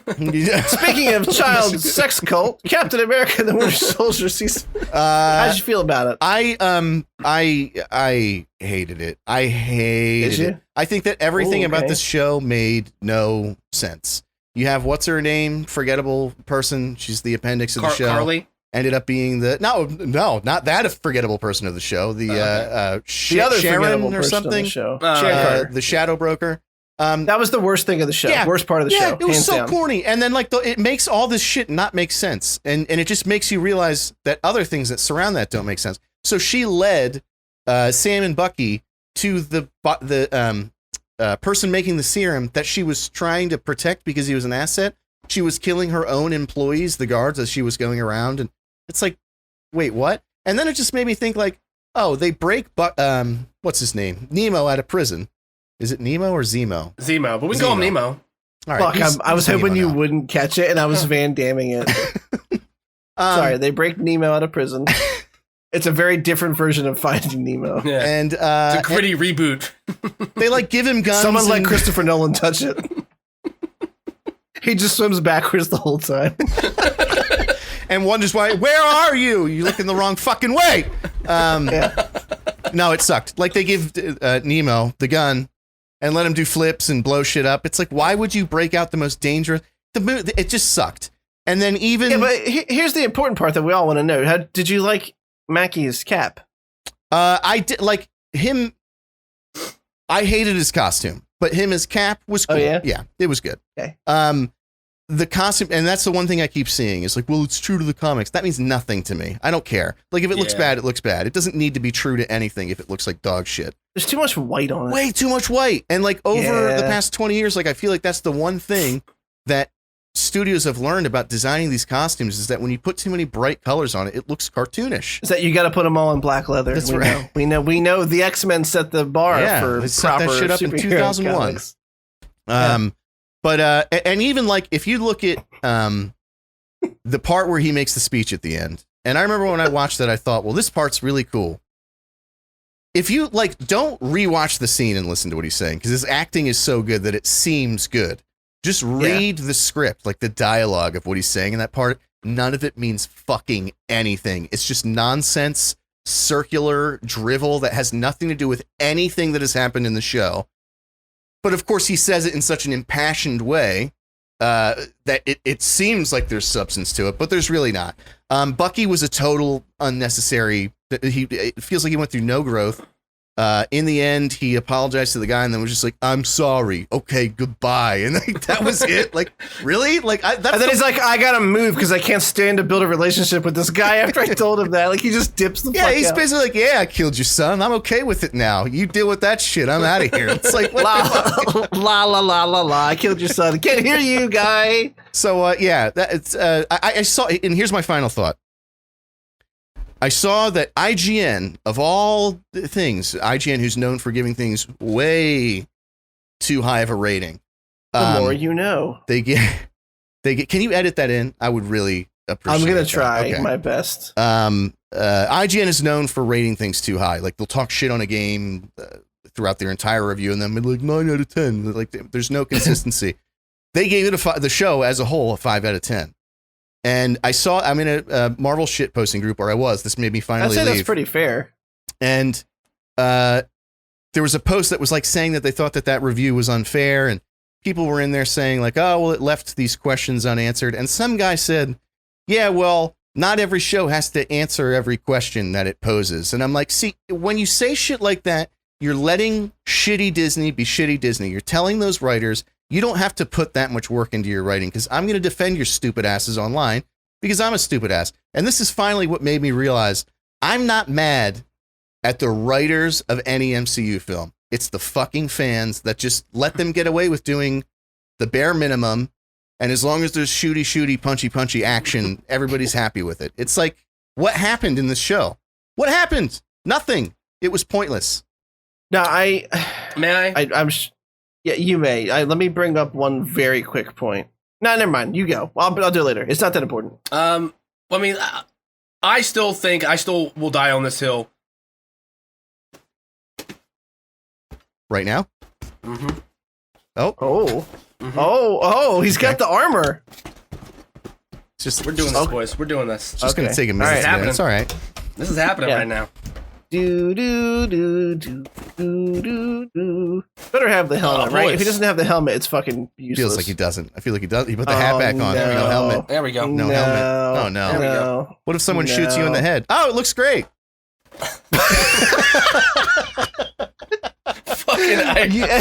Jesus Christ, Derek, that was hilarious. That's gonna be gold. I know.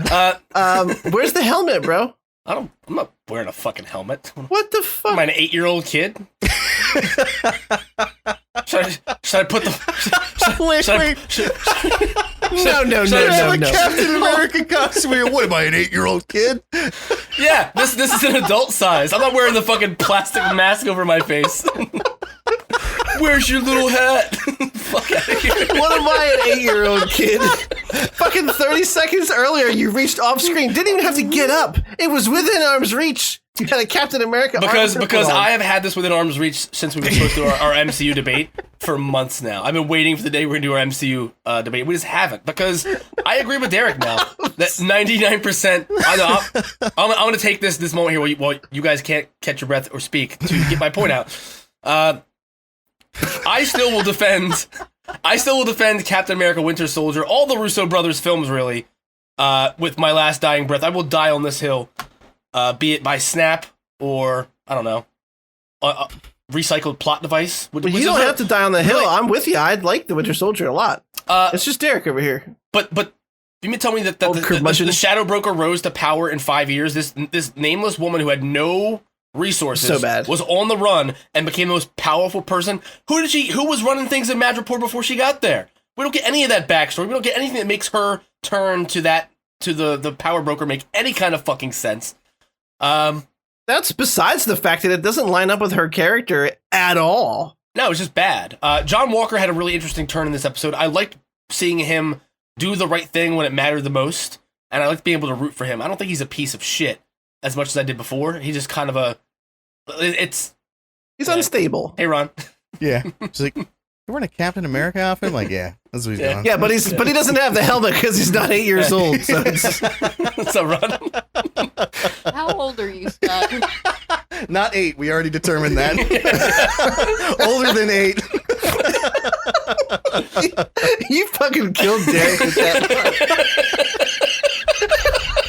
I just want to see you drunk at a convention, sweating out of your cheeks, and some little kid's like, "Where's your helmet, Captain America?" You're like, "What am I, fucking 8 years old?" The fuck out of here. It was so good. All right. Yeah. Power Broker makes no sense. John Walker's turn was cool. The costume for me is mostly like the headpiece, the thing, like that little thing wraps around. Like, it looks too ridiculous. Yeah. Yeah. I could deal with how white the suit was if he didn't have that weird fucking headpiece on it too. I think I agree. I think the headpiece is what ruins it for me, because it's so comic book accurate. Like I said, to a fault, because Captain America's outfit, like it or hate it, is pretty tactical. Like, he wears shit that you would if you were in the military for the most part. And it just seems so silly. Like, your head's exposed, but you're not a super soldier. But like, what are you doing with it? Why does it have to connect? Like, it just doesn't make any sense. It looks weird. Yeah. it also pissed me off to no end that like. Again, we don't get to see any repercussions of the snap. We just hear Carly talk about it here and there. You know what I mean? Like that weird, lazy Aaron Sorkin attempt at a speech at the end of this. I'll agree. Anthony Mackie delivered it beautifully, and like honestly, you get swept up in it. But that's just because Anthony Mackie's an incredible actor. Great actor, yeah. But yeah, like I feel like they were trying so hard to give him his big unifying moment as Cap. I like some of the stuff he said. I like how he talked about. You know, I'm standing here. I can feel it even now that some of you hate me for being a black man wearing these colors. I liked that he came out and was just like, "Fuck it," like you know what I mean. Like I thought that was a really cool moment to give him, and also having him take Isaac to the museum and show him show him the exhibit. I liked that a lot. That had me choked up a little bit, which is the first time this show has done that. Despite how hard it's tried to make me give a fuck about characters, but not really, right? It just tells me I should without really laying any of the groundwork for 6 episodes straight. Fuck this show. I'm glad it's over. Yeah, I'm also glad it's over. And here's the point I was going to make before you started, which was someone pointed this out on the internet, and it's 112% fucking true.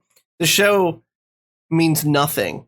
Imagine if the show didn't exist and they just went straight to Captain America 4, which is what the news article is we were going to talk about. Mm-hmm. This did not matter because the problems of the show were manufactured in this show to make a show. Yeah. Like the end of Endgame, he got the shield. So we know he's going to be the next Cap. Nothing matters. Like the only thing they set up in this series is like, I don't know, U.S. agent being a chess piece on the stage, which is inconsequential because you can introduce him in the next film. And I don't know, Dreyfus's character, which it seems like they're going to be doing some kind of like Dark Avengers / Thunderbolts team, which is going to be so fucking dumb. And then real bottom of the barrel. Yeah. Real bottom of the barrel. And then Bucky, and that barrel was already full of shit before you got to the bottom of it. So yeah, there's a lot of poop in there. Yeah. But that being said, there is a deep-seated nerd in me who still felt emotions, and they were all 100% tied to Anthony Mackie as Cap. And I think that speaks to a couple things. One, it speaks to the fact that I really have liked. I always like the goody two shoes guy. I think I've talked about this before. Like whenever I play a game where you can be good or bad, I always do the first playthrough is like squeaky clean, the best dude I can fucking be. I don't know why. It's how I work. So like I really enjoyed the Captain America arc with Steve Rogers, and I enjoyed him playing Cap so earnestly, like he's supposed to be, like this eternally optimistic. Yeah. Like no, like we can work together, and he played it so well. And I thought who could take the reins from that and still pull it off, and Anthony Mackie's the fucking guy to do it. And again, to echo the same thing that my best bullies here have just said, that speech, the whole thing's, it should have been cut. They should have cut out a bunch of it, because like I don't think it was completely meaningless, but I do think he had let's say 3 good lines in the whole speech that just had a bunch of stupid filler in between them that didn't really make a whole lot of sense. It's a whole lot of generalization, right? Like a whole bunch of super generalization. And I thought the general point of like, you're calling her a terrorist, but like, what do you think she calls you? Like they could have made that so much more eloquently and had it be meaningful if they had just tightened it up. Like, this is the most important speech of the show, arguably, and you just let him ramble. And I guess you wanted to give him a platform. And for the most part, I think that they handled the tricky subjects of like this black guy taking over as Captain America and like what that means, not only to the rest of America and how he knows people are going to hate him for that, but what it means to him to wear this. You know, Isaiah Bradley said it best. Like, he was like, no self-respecting black man can put that costume on, and he fucking did it. And he's like, because I choose to fight for my country, and I'm gonna be, you know, he says, be better. And I thought the message of that speech was well intentioned, and I thought it did not stick the fucking landing. I gotta admit though, like I said, I had some emotional things. Some of the fighting got me excited because I'm like, it's kind of neat to see someone that can fly with the shield, because it's like this weird, like, not Iron Man, but a little bit of the drone gadgets. He's not a super soldier, and we were talking before about how we weren't sure if he was going to be able to pull off like believably fighting these people, and I thought it worked good. We saw him stick the fucking wings in the ground to stop against the punch. There was a lot of juice moves in this. I thought, like, using the vibranium shield, which we now know are vibranium, so he's essentially got one giant fucking cap shield. When he wraps the wings around the shield, I thought, oh God, and the best move, in my opinion, is the move he uses to knock the pilot out of the helicopter when he throws the shield like a fucking pinball, does a front flip in the air, and then uses it to smash the dude out the other. I thought it was fucking delicious. Overall, the show was this completely unnecessary. Was this that one dude, the hired muscle? Was that the leaper? Barak, the leaper. Batroc. He's coming back from Winter Soldier. Bartosh. Is it the same actor that played him in Winter Soldier in the beginning? Yeah, it was the same guy. Holy shit, that's neat. There were two things. I'm sorry. Go ahead. I was gonna say, like I agree with Chris. Like, this series didn't need to exist to this extent. All it really did was it introduced the possibility that the Flag Smashers might still be around, and that we have U.S. Agent. I don't know, because Zemo's fucking butler took out a big old chunk of them. Well, yeah, but right before they get in the car, or right before they get in the truck, the one guy who's putting him in there whispers, what one. Right. So I think the idea is that there's still, like, that's what Sam was trying to say at the end, is there's still hundreds of thousands of people, maybe millions of people who believe what she believed, and how many more are going to be radicalized today by what you're proposing to do. Right. You know what I mean? And I think that could also be something that's established with the opening sequence of Captain America 4. We didn't need this series if we were going to do this with it.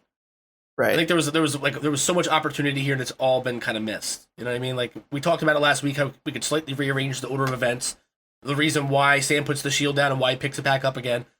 And having him have a legitimate reason other than, I'm not Cap, to put the shield down, him finding out about Isaiah and having that be the reason why he walks away, it gives him so much more opportunities for character growth. He'll feel the guilt of seeing what happens with Chris Walker as he picks up the shield. He'll have to deal with the regret of putting the shield down and kind of come to terms with the Super Soldier program and what happened to Isaiah before he picks it back up again.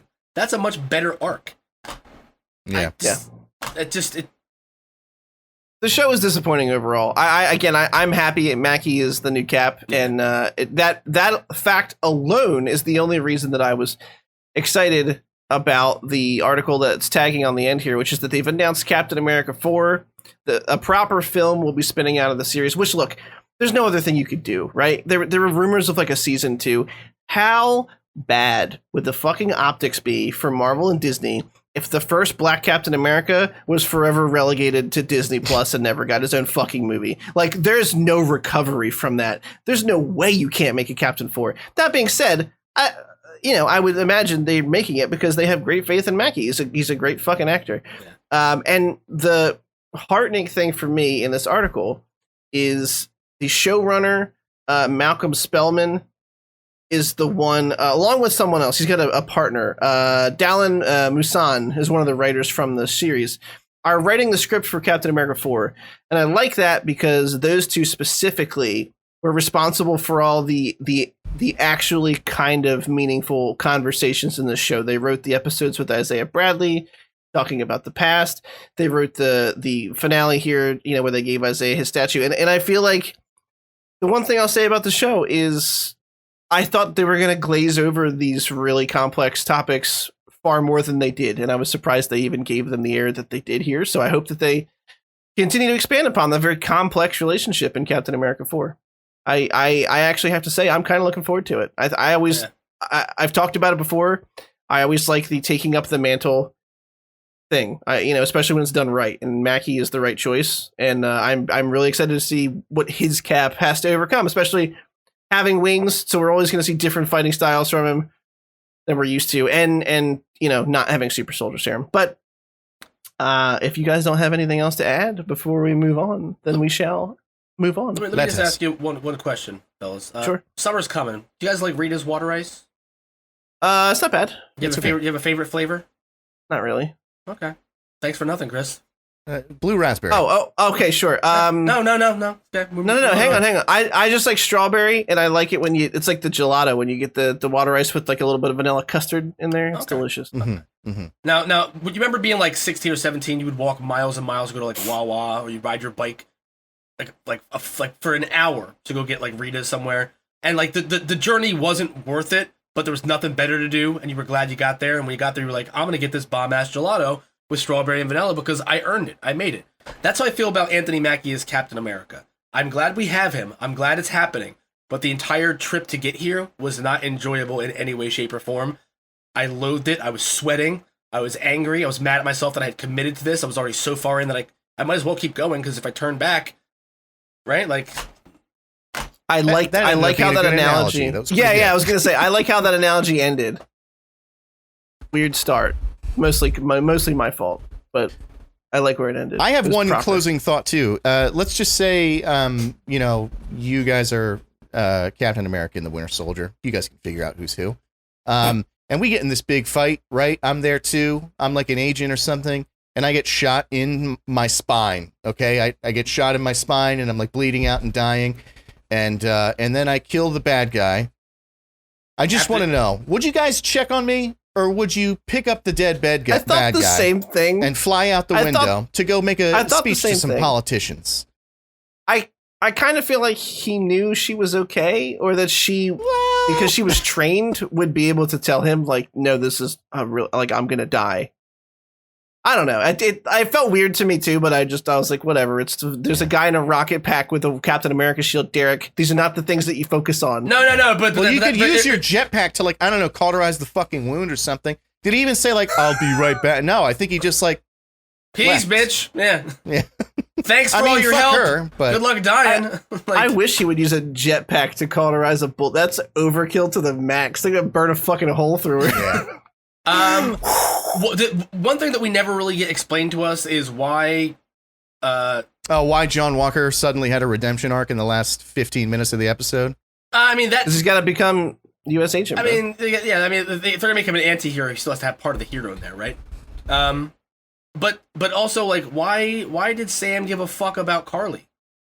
Right? Yeah. Like, what was it about her that had him, like, so emotionally invested that he, like, would carry her dead body and give a speech about how she sacrificed her life? Someone who's been actively murdering people. Is it because she was just young and had freckles? Like, what was it that made her supposed to be this sympathetic character when we got? I think it's the freckles. We had no inkling of her doing any good other than her telling us this entire fucking series. We didn't get a glimpse at the horror that she came from. We just saw, like, what looked like every Eastern European town that Liam Neeson chases a terrorist through for, like, one episode, for, like, 2 scenes. That's all we got, like, was, like, a little tiny taste. I think it was just because they both are victims of oppression. That was my take from it anyway. And I think that it's also a matter of, if you want to go deeper, I doubt that this was the intended thing, but she was a displaced refugee.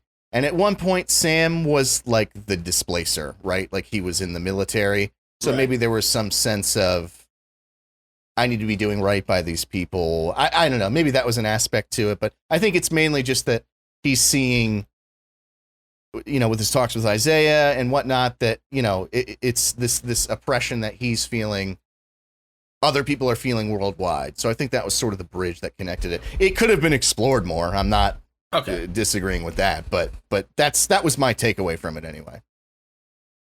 All right, boys. I'm very excited to talk about this next thing, which is Invincible episode 7, the penultimate episode of Invincible before the finale, which will hopefully be up sometime tomorrow night. Hopefully it drops early. I'm just going to drop this nugget out in Front Street. I loved this episode. I thought it was an awesome setup for the finale. I think I caught the very tail end of Scott talking about it in a stream where someone in chat was like, glad to hear it was fantastic or something. And I was just like, yeah, it's my precious. I love this from the reveals in this episode to the characters staying true to their motivations and that paying off in various ways. Like, what's his name?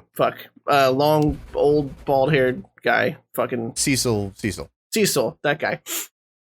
Some of his dialogue with Omni-Man's wife of just like, she's like, I hate you, and he's like, I know. Yeah. Hate myself too, or something like that. But he knows he's doing what he has to do to try and stop Omni-Man, so it's like fucked up and also great. To the whole episode just kind of playing out like trying to hold back this speeding bullet, this fucking nuclear bomb of Omni-Man from getting to his son. I fucking loved it. The robot reveal, which I realized we had seen his weird fucking body earlier in the season. Yeah. And like, I was like, where did I see that before? I forget. I thought it was dope. He has real MODOK energy, right? He does. He totally does. Yeah. I thought I wasn't sure where all the cloning stuff was going.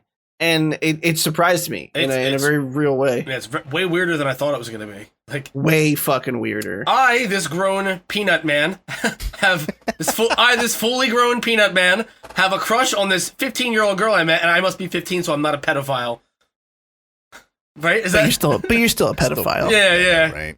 Yeah. If my surprise wasn't I know downstairs, I might put it on. But I know for a fact. I mean, like I know she's 25, but she looks 14, and it's weird. Yeah. Also, Amber, biggest bitch like in the world, I'm right? not... The Amber reveal. What a fucking cunt. Am I right? I have to say, no, we were wrong because we were all going. If she doesn't. We were like, if she doesn't know, then it's terrible writing and she's a bad... But it might be worse that she knows because... She knew the whole time. It was just she actively knew when he was at the campus and still played with him like that. And still fucked with him. And ran off and like threw a temper tantrum. Like, if you fucking know... Also, you're mad at him for not telling you his secret identity? Like... Yeah, you suck. She's the worst. I hope they murder the fuck out of her at some point in the show. The motivation of like her liking him so much that she was really upset that he didn't like just tell her. Yeah.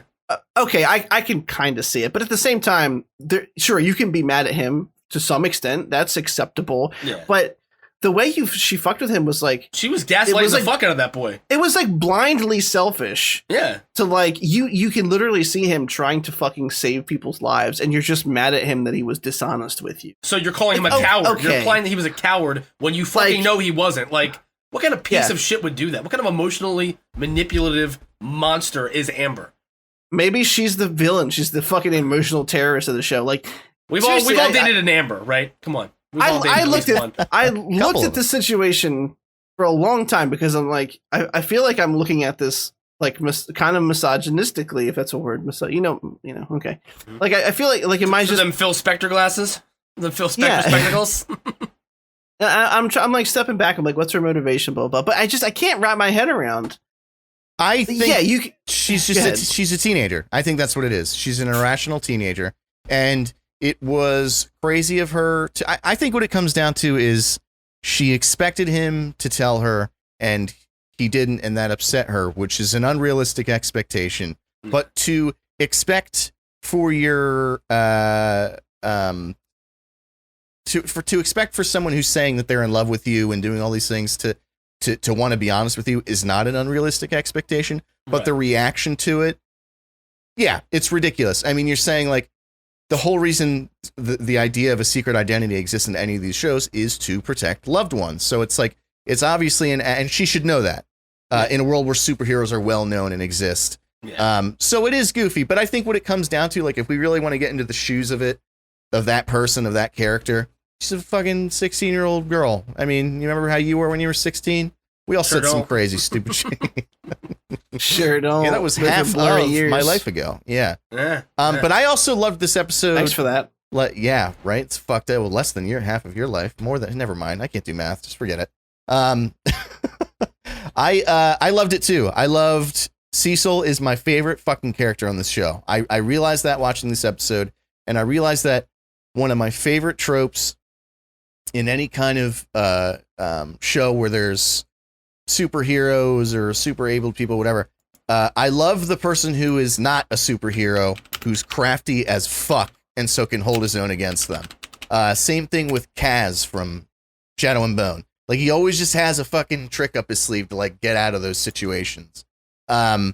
He was excellent. Donald went out like the biggest swinging fucking dick move that he possibly could have. That actually, like, had me almost in tears. That part was so good. Immortal coming back and then just being not immortal again. Oh my god, I fucking forgot about that. Like, but that was awesome when they stitch his fucking thing on and he's like, Omni-Man! And he's like in this rage and like flies. Oh, it was incredible. Yeah, they're basically like, you know, his cells can't degenerate. He's basically Superman. And you see like oh boy, I saw the alert. I saw the smirk. Oh boy, why? Keep it up, Vin. Looking good, Vin. Looking good. I forgot about the immortal thing completely, but yeah, they put him on the table and the staples just start popping out, and they're like, oh well, he's fucking called immortal, I guess. You guys like Vin Uncrustable over here. Uncrustable. I feel like if Groot ever got chopped down and they put him through a lumber mill and all the bark got pulled off of him, it would look just like Vin Diesel. Okay, I thought you were doing that Dane Cook bit about printing the Bible on him. No, I'm constantly, I'm constantly waiting for a Dane Cook bit now. I'm like paranoid. You're constantly on the lookout. PTSD now. Yeah. PTSDane. Oh, No! God damn it. Fuck you. PTDCD. Post-traumatic Dane Cook disorder. Yeah, it works. Yeah, I mean, I don't really know that we all have a lot to... Do you have anything else you guys want to add about it? I just loved it. I thought it was fucking great. I'm really excited. I saw a tweet from them earlier today that said, no matter what you think, you are not prepared. You are not ready for what's coming next. I am Real Illidan vibes. I am so glad that I did not... Yeah, I'm so glad that I did not read anything about this. I feel like anything could happen with this show. I feel like it... have they already signed up for more seasons of this, or could this be a one and done? I don't know. I'm not sure. Could this end with Omni-Man just destroying the fucking planet? Like what is going to happen? Like I feel like anything's possible with the show because I don't know, man. It's just it's kept me guessing every step of the way, and just so you guys knowing, on that same tweet, like even comic book readers were like, "Wait, what the fuck are they talking about?" Like nobody can, like, it really is. They're doing something.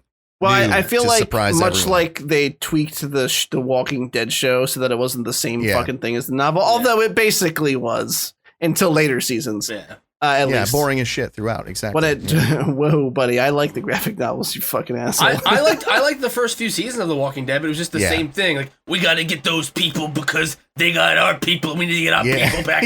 People, we're gonna get them before they get us. Like, wait, wasn't that the last thing we did? Yeah, like they just refer to everyone as their people, and it's exhausting because nobody you never know who they're actually looking for. Like they don't know what the fucking names of the characters are. I know there was a Jesus. That's the last thing I tapped out on. Oh, Jesus. All right. Yeah, there was a guy with a pet tiger that just did what he told him to do. Oh yeah. He talked like he was a fucking like Knight of the Round Table. Yeah, and then the actual story was that he was like a LARPer or something. Like, he worked at like a Renaissance fair. He's like, yo, please don't tell anyone about this. It's like, oh my god, are you kidding me? Ezekiel. But also, if you met a guy who talked like that in the apocalypse, wouldn't you just smack the shit out of him so he shut the fuck up? Yeah. Like, I mean, like, I hate every minute of this. I'd rather get my dick eaten by one of those guys than deal with this. We didn't go back in time, you fucking moron. Yeah, like imagine being in the middle of a zombie apocalypse and your first go-to is to live out your LARP role-playing fantasies at the expense of I can finally do it. Boys. Yeah, like he quits his job at the auto body shop and he just LARPs full time. He's like, nothing matters now, you know? Yeah. The house got destroyed. Now the whole world's one big basement, boys. We can LARP all we want. All right, next topic. I'm excited for the season finale. I'm very excited. Next topic. I'm depressed that it's coming, though. Like, legitimately, I'm like upset that there's just one more. Most of the time, too. I'm just so glad it's 8 episodes and not 6 because I thought related it was to the show. I'm always depressed it's coming because I know it's going to be over. So, how you guys feeling? Mortal Kombat time? Yeah, sure. You ready for that? Yeah, you ready? Are you ready for that? I am. I am. I think so. Here's the thing. The movie's not good, right? But like the movie doesn't make any sense. It's a Mortal Kombat movie without the fucking Mortal Kombat tournament, which is the biggest strike against it. I feel like they build up to this. Yes, they build up to the tournament and they talk about the tournament, and then the tournament never fucking happens. It's to be continued. There are so many things wrong with this movie. It suffers from sequel syndrome, which is the same thing 90% of the movies that come out now do. Like, we're gonna build a franchise, so let's not bother giving the first one a story. We'll just set up stories for later. The idea of assassins coming to kill people to prevent them from participating in Mortal Kombat is cool as fuck. The idea of Sub-Zero being that is cool as fuck. But this movie had serious issues with the chronological order in which events take place. Also, like you said, no actual Mortal Kombat tournament. Fucking sin. There's a 45-minute training montage in this movie, and I watched all of it! Yeah. I can just hear the Team America montage song in my head when I'm playing it.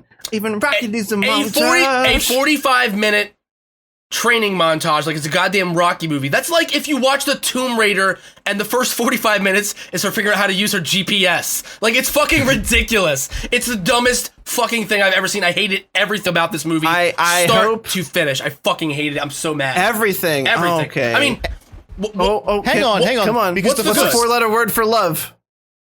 Kano. Because that guy was hilarious. Yeah, and they killed him off. Kung Lao and Kano were the only characters in this movie that were likable, and they're both dead. They're both gone. Kung Lao was awesome. He was so good. You mean Spinny Hat Man. The first 8 minutes of this movie were fucking great. They were awesome. The whole fight with the... But that bait and switch though to be like, remember Scorpion? Here's how he got his fucking thingy, and then we don't see him again until the very end. Back at the very end. Yeah.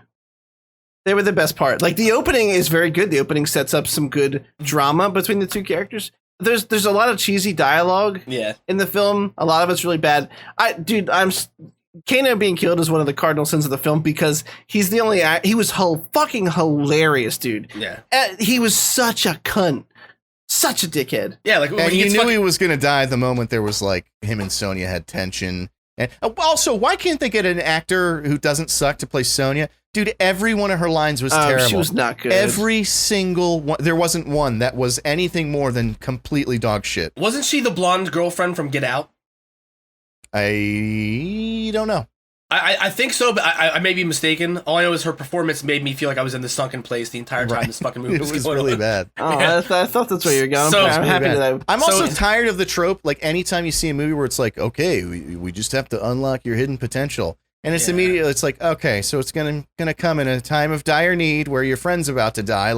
That's gonna happen. Yeah. And as soon as they get into the part where their friend is on one knee and bleeding, and it's uh-oh, it's okay, here comes the power, they're gonna unlock it. It's so fucking... Uh-oh. Uh-oh. The only time I don't hate that is when it's Cat picking up the fucking hammer. That's the only time I will ever excuse. I hated that. I fucking love that moment so much. That was the best.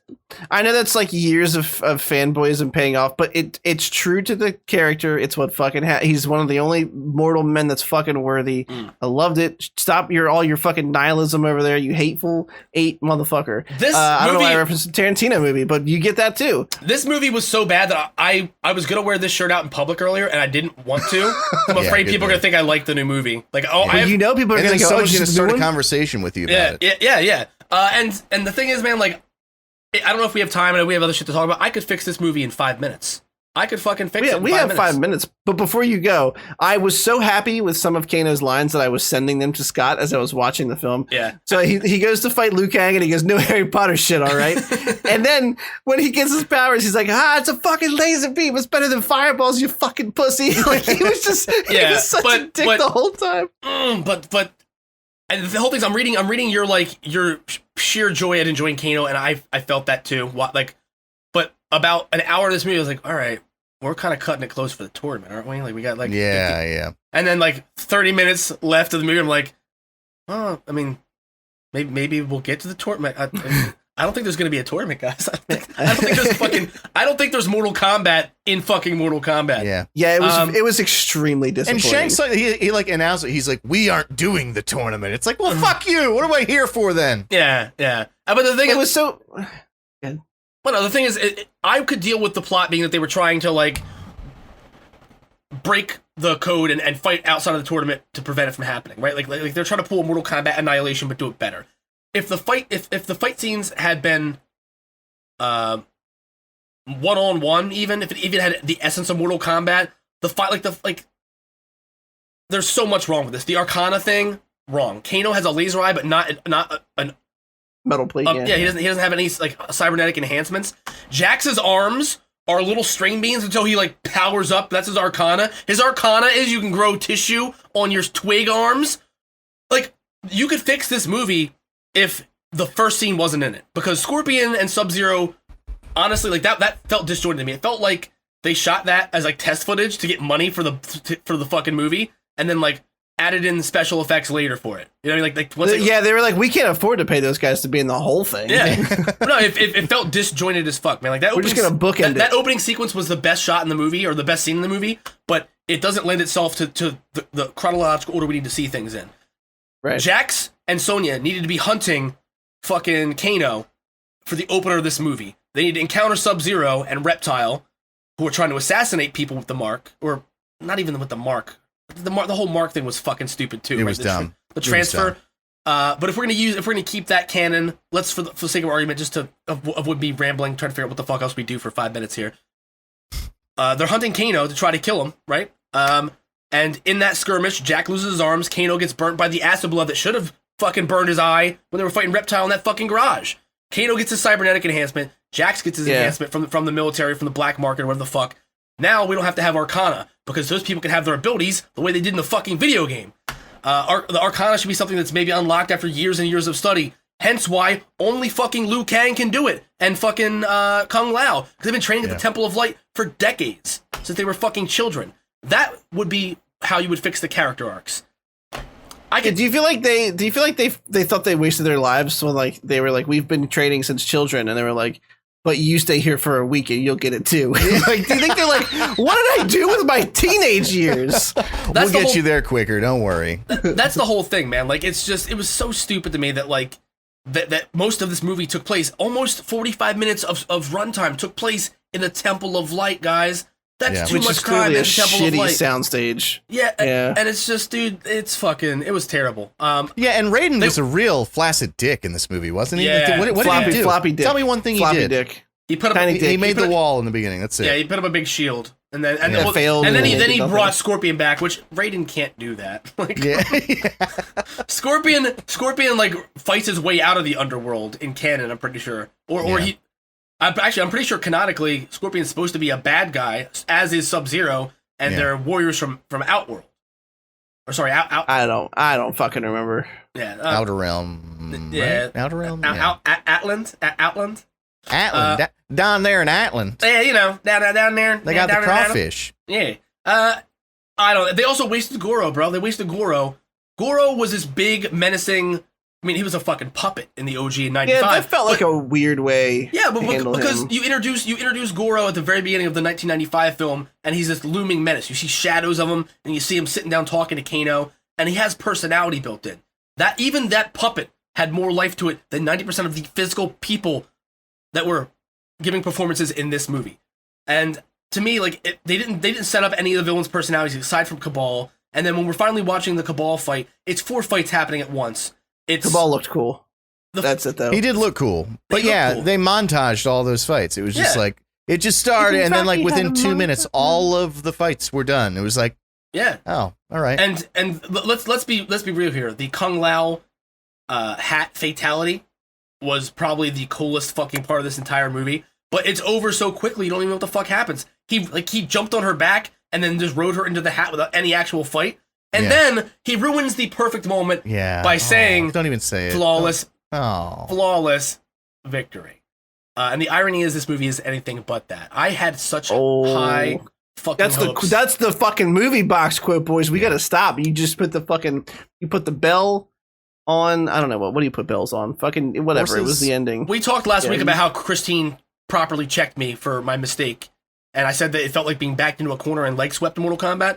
This movie backed my blind optimism, the last shred of blind optimism I had, into a corner, and leg swept me with bad one-liners, terrible CGI, nonsensical plots, and I don't know, man. Like, I understand that they were on a budget, clearly, because you look at the acting and look at the CGI. But how is it this movie dropped and you're immediately already green? They're signing the guy who played Sub-Zero on for 4 more movies. 4 more movies. So you knew you were gonna make another one. Why didn't you put more into this? Why didn't you put more time and effort and care into this? This is gonna be the new W.S. Anderson Resident Evil verse, is what it's gonna be. It's gonna be the new shitty video game adaptation that fans who don't know any better, or like fake fans, love, and people who actually like the source material are gonna fucking hate. I'm sorry, I'm done. All I could think throughout is that I remember weeks ago we were saying like, they got a bunch of no names, like that could work out. And like halfway into the movie, I'm like, they're those kind of no names. Like, no. That's why they're no names. That's why I don't know their names. It's because they're really bad at acting. Says she was in Hungry Cum Sluts Volume 7. I didn't know IMDb I didn't know IMDb listed Avian Awards. That's crazy. Oh, she has Arcanum. Okay, so we have to move on because we have several more things to talk about, and we're running low on time. But there's 2 things I wanted to point out. One, the Goro thing, besides just being like menacing in the original film, despite his kind of silly puppetry, he was still pretty menacing. Goro's supposed to be I've said penultimate a lot tonight already, but he's supposed to be like the fucking second to last baddie. He's super hard to kill. Yeah. And they waste him in this weird throwaway scene to give the new no-name guy, who's not actually part of the lore, his fucking powers. It felt weird. His fucking Aquaman suit, right? So bad, dude. His Atlantean armor. You can literally see the seam in the back of it. We got this costume laying around from the Deep movie we're not making. Yeah. We're just gonna spray paint. My power is I have a chest piece and some sticks. Yeah. That's we're real not fun. It absorbs other energy, and then I can use that energy. I don't know why I put the next one. Now you got the other thing. Cole's a lipstick too. Like we didn't even shit on the fake. Like he's supposed to be like our window into the movie. It's like, why can't we just watch the movie and have that be our perspective? Why do we have to have a character who's like, oh, this is what's going, like doing the fucking Brian Regan face? Like I can't fucking deal with it. I can't, dude. I'm sorry. I know we have to move on, but I hate this really so much. You guys have basically said the same thing already, but the Arcanum thing, it made a problem that didn't need to exist. Because when they all showed up at the tournament, you're like, oh, so they're short on time, and this is how just the rest of them are going to get their fucking powers, because they're all going to get them right now. It was so fucking stupid. Yeah. Anyway, Mortal Kombat, not good. Kano was good. Yeah. Kano, now dead. The end. Kano and Kung Lao, rest in peace, baby boys. The only good thing about that movie are not signing on for the sequel. True. The last three things we have to talk about are all things that are kind of quick. Well, maybe not. We'll see. But quick on the side things that some of us have seen, some of us hadn't. So I'll start off with Attack the Block. I rewatched it this week again. It didn't hold up quite as well as I remember, but I do like the film still. So I was interested to see how you guys felt about it. I don't think Scott liked it, but Derek, how did you feel about Attack the Block? It made me realize that as we do this podcast, bruv, leave Biff. I realize that, Chris, we have a lot of common ground on films or on shows, but not on films. I hated this fucking movie. I thought it was really dumb. I thought it was exceptionally dumb. Like, I thought the concept was stupid. I thought the monsters looked stupid. He was good, but he was in it for like 5 minutes max. Yeah. And he was just like a dumb stoner. Like, is you done yet? No? Okay. And like, that's it. That was his whole role. Yeah. And, believe, bruv. Believe. Yeah, dude, it's just the way they talk. Like, it was just some guy. It's such a high concept thing. Like, what if there was an alien invasion, but it was a bunch of fucking Broad Street hooligans that fought it off? It's like, nobody questioned you? Like, you didn't have a second team to, like, filter this through? This made it all the way. I don't know. I'm so sad that neither. You could have made this a 99-cent game on Steam. And, you know what I mean? Like, it could have been one of those dollar horror games where it's like, watch out for the thing with no face, but glowing teeth that's chasing you in the dark. I even hated them. Yeah, the monsters. Like, just the way they looked. They're like, oh, they looked like cute. I'm like, I'm supposed to be afraid of this fucking thing. Like, the thing is, I'm a huge fan of the creature feature boys, from Gremlins to Critters to Ghoulies. We've talked about, I may have talked about this before. Ghoulies, yeah. To Troll, Tremors. You give me a good creature feature, I'm there all fucking day. But the biggest, I think the most important thing about a creature feature is the design of the monster, right? They have to be, like, at least creative enough or iconic enough that like, even after you're done the movie, you can visualize what they look like in your head. These things were just giant furry black blobs to me. Like, I hated the creature design, and I couldn't get on board because that was so distracting to me the entire time. And when you find out that they're literally just chasing some dead pussy, like, I'm just like, what the fuck? What the fuck are we doing? Well, when you put it like that, yeah, like I could have just watched fucking Charlie Sheen's Twitter feed if I wanted to fucking. Jesus Christ. All right, well, I didn't realize I was going to be walking into a fucking bloodbath here, boys. Neither did we, Chris. Neither did we. It didn't hold up as good as I remember, but I still enjoyed it. So fuck both of you heartily. A couple early, before they really made it, people in there. John Boyega, also Jodie Whittaker, who's the new Doctor currently, I believe. That's her, right, Jodie? Yeah, okay. I don't know. I thought it was fun. I thought it was like a fun, dumb movie, and it was definitely dumb. You were half right. Okay, so I'm okay with the title of, like, Fantasy Show Bros, but not movie. That's fine. That's fine with me. You can go watch your Martin Scorsese Fantasy Show Bros sounds like an unanswered Craigslist ad. Well, it is, and Derek answered it. And it's I'm just envisioning you writing in your journal angrily after this, like, Dear Diary, today Derek said that Attack the Block was dumb, but I think Martin Scorsese's dumb. Fuck you, Joke's on you. Joke's on you. I don't have a journal. It's a live journal, okay? No, I've never written anything about myself like that. Subscribe. We're gonna do quick Shadow and Bone impressions only because I want to end on the thing we've all seen. So Shadow and Bone's new fantasy series. I think I mentioned it last podcast, maybe because I think that's why I put it in here. But it's a new fantasy podcast on Netflix based off of the Shadow and Bone series. I think it's called the Grishaverse, which is a super cringy name. Arrow is it like Arrow and Shield or something? Like, it sounds so fucking bland to me. It sounds. Well, you can hate all you want, but the show is straight fucking fire. It sounds like a Cobb salad with no dressing. It's what it sounds like to me. I'm just like, I kid you not. This title couldn't be less flavorful. Go ahead, keep going. It's a baller. It's a suburban white mom's sandwich with extra mayo. Nothing. No. Dijon mustard, too spicy. Just mayo and ham. A lot of kale. Ugh. Yeah. Too much kale, I'll say. Arugula on a sandwich, Becky? Are you a monster? I like that trail you went off on. I like that tangent. The show's written very well, and the universe is very interesting. And I liked it so much that I stayed up until like basically 3 o'clock in the morning one night because I couldn't stop watching it. And this was on a work night. And I told Derek the whole story. It's not worthy of the podcast. I know that now from my tea story that I cursed you all with in the beginning. But needless to say, I was very tired the next day. And I love the show. I actually did love your tea story, though, Chris. Can you tell it again? Yeah. I actually would like to hear it again. All right. So I usually drink coffee because it's got more caffeine in it. However, every once in a while, I'll drink like an Earl Grey or like an Irish breakfast. And I've never actually what is an Irish breakfast? It's just like a darker, more bold tea. Okay. And usually I drink tea it's black. Even better the second time. Today I thought maybe I'll try putting Cliff Notes. cream and sugar in tea because people do that, right? I never have. People do that. And it's weird. I come from an Irish Catholic family, and I can tell you that an Irish breakfast consists of whiskey and domestic violence. Yeah. So well, I did feel like I was getting a cold sore while I was drinking it. Does that count? No.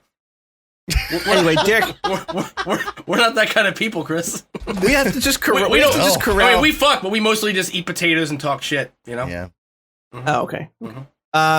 Derek, how'd you feel about Shadow and Bone? Non-spoiler. Yeah. No spoilers at all. I loved it. I put on the first. Told you. 10, 15 minutes, and like in that 10, 15 minutes, I was like, "These are going to be a bunch of vapid characters that don't have any substance whatsoever." And holy shit, I was wrong. Every fucking character is great. Okay. We're doing spoiler free, so I'm gonna... No. Why does his description make it sound like it's making you interested in the show, and mine wasn't good enough? I need to know right now. Because you like everything. That's totally fair play. No, I'm telling you, it really is. I really hope that you'll watch at least the first episode. Is he crying or laughing?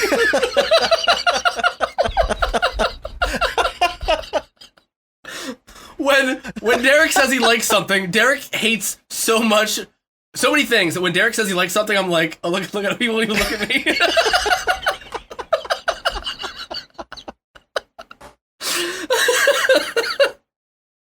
I was trying to stay serious, but you laughing was too much. I couldn't handle it. Well, no, like the thing is, I think out of all of us, you are the eternal optimist. That's fair to say. I know. You are the most optimistic. You will find the good even in something that we will just relentlessly just biss all over. You know what I mean? So when you tell me that you like something, it's not that I don't trust your opinion. It's that when Derek says... No, it's totally... No, it's not. It's not. I think you have good taste, but I think it's also that, like, because of the way your mind works, I think you'll find the good even in things that maybe you don't even like. You'll still find the positive. You'll focus on the positive, whereas I am a downward piss vortex spiral of negativity. Piss vortex. Yeah, piss vortex of negativity. You really missed your... And I feel like Derek's somewhere in the middle, right? Like, he hates a lot of shit that I hate, but he also... You know, he likes those artisan fartisan films as well. It's true. So we're working our way through the Oscar winners right now. Yeah. So when Derek says he likes something that to me looks like it's going to be rinse, repeat, copy, paste, Netflix original series bullshit, I mean, I didn't expect that. You know, so my interest has peaked a little bit. I might actually watch an episode tonight. So I'm just going to tell you this. I'm going to set up the world for you just a little bit. Nothing too in depth. There's magic users called the Grisha, and then there are just people. Most of them are people. This exists in a Russia-inspired fantasy, which I'm glad I didn't read that before I watched it, because I never would have hit play.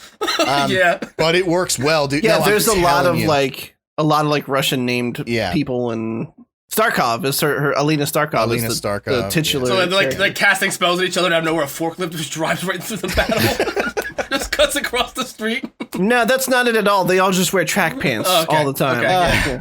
It's cool because you have all these nations in this conflict. There's a lot of bubbling tensions, and right in the middle of all this, you have this thing called the Fold. Oh, okay. I wasn't sure if you wanted to give that away.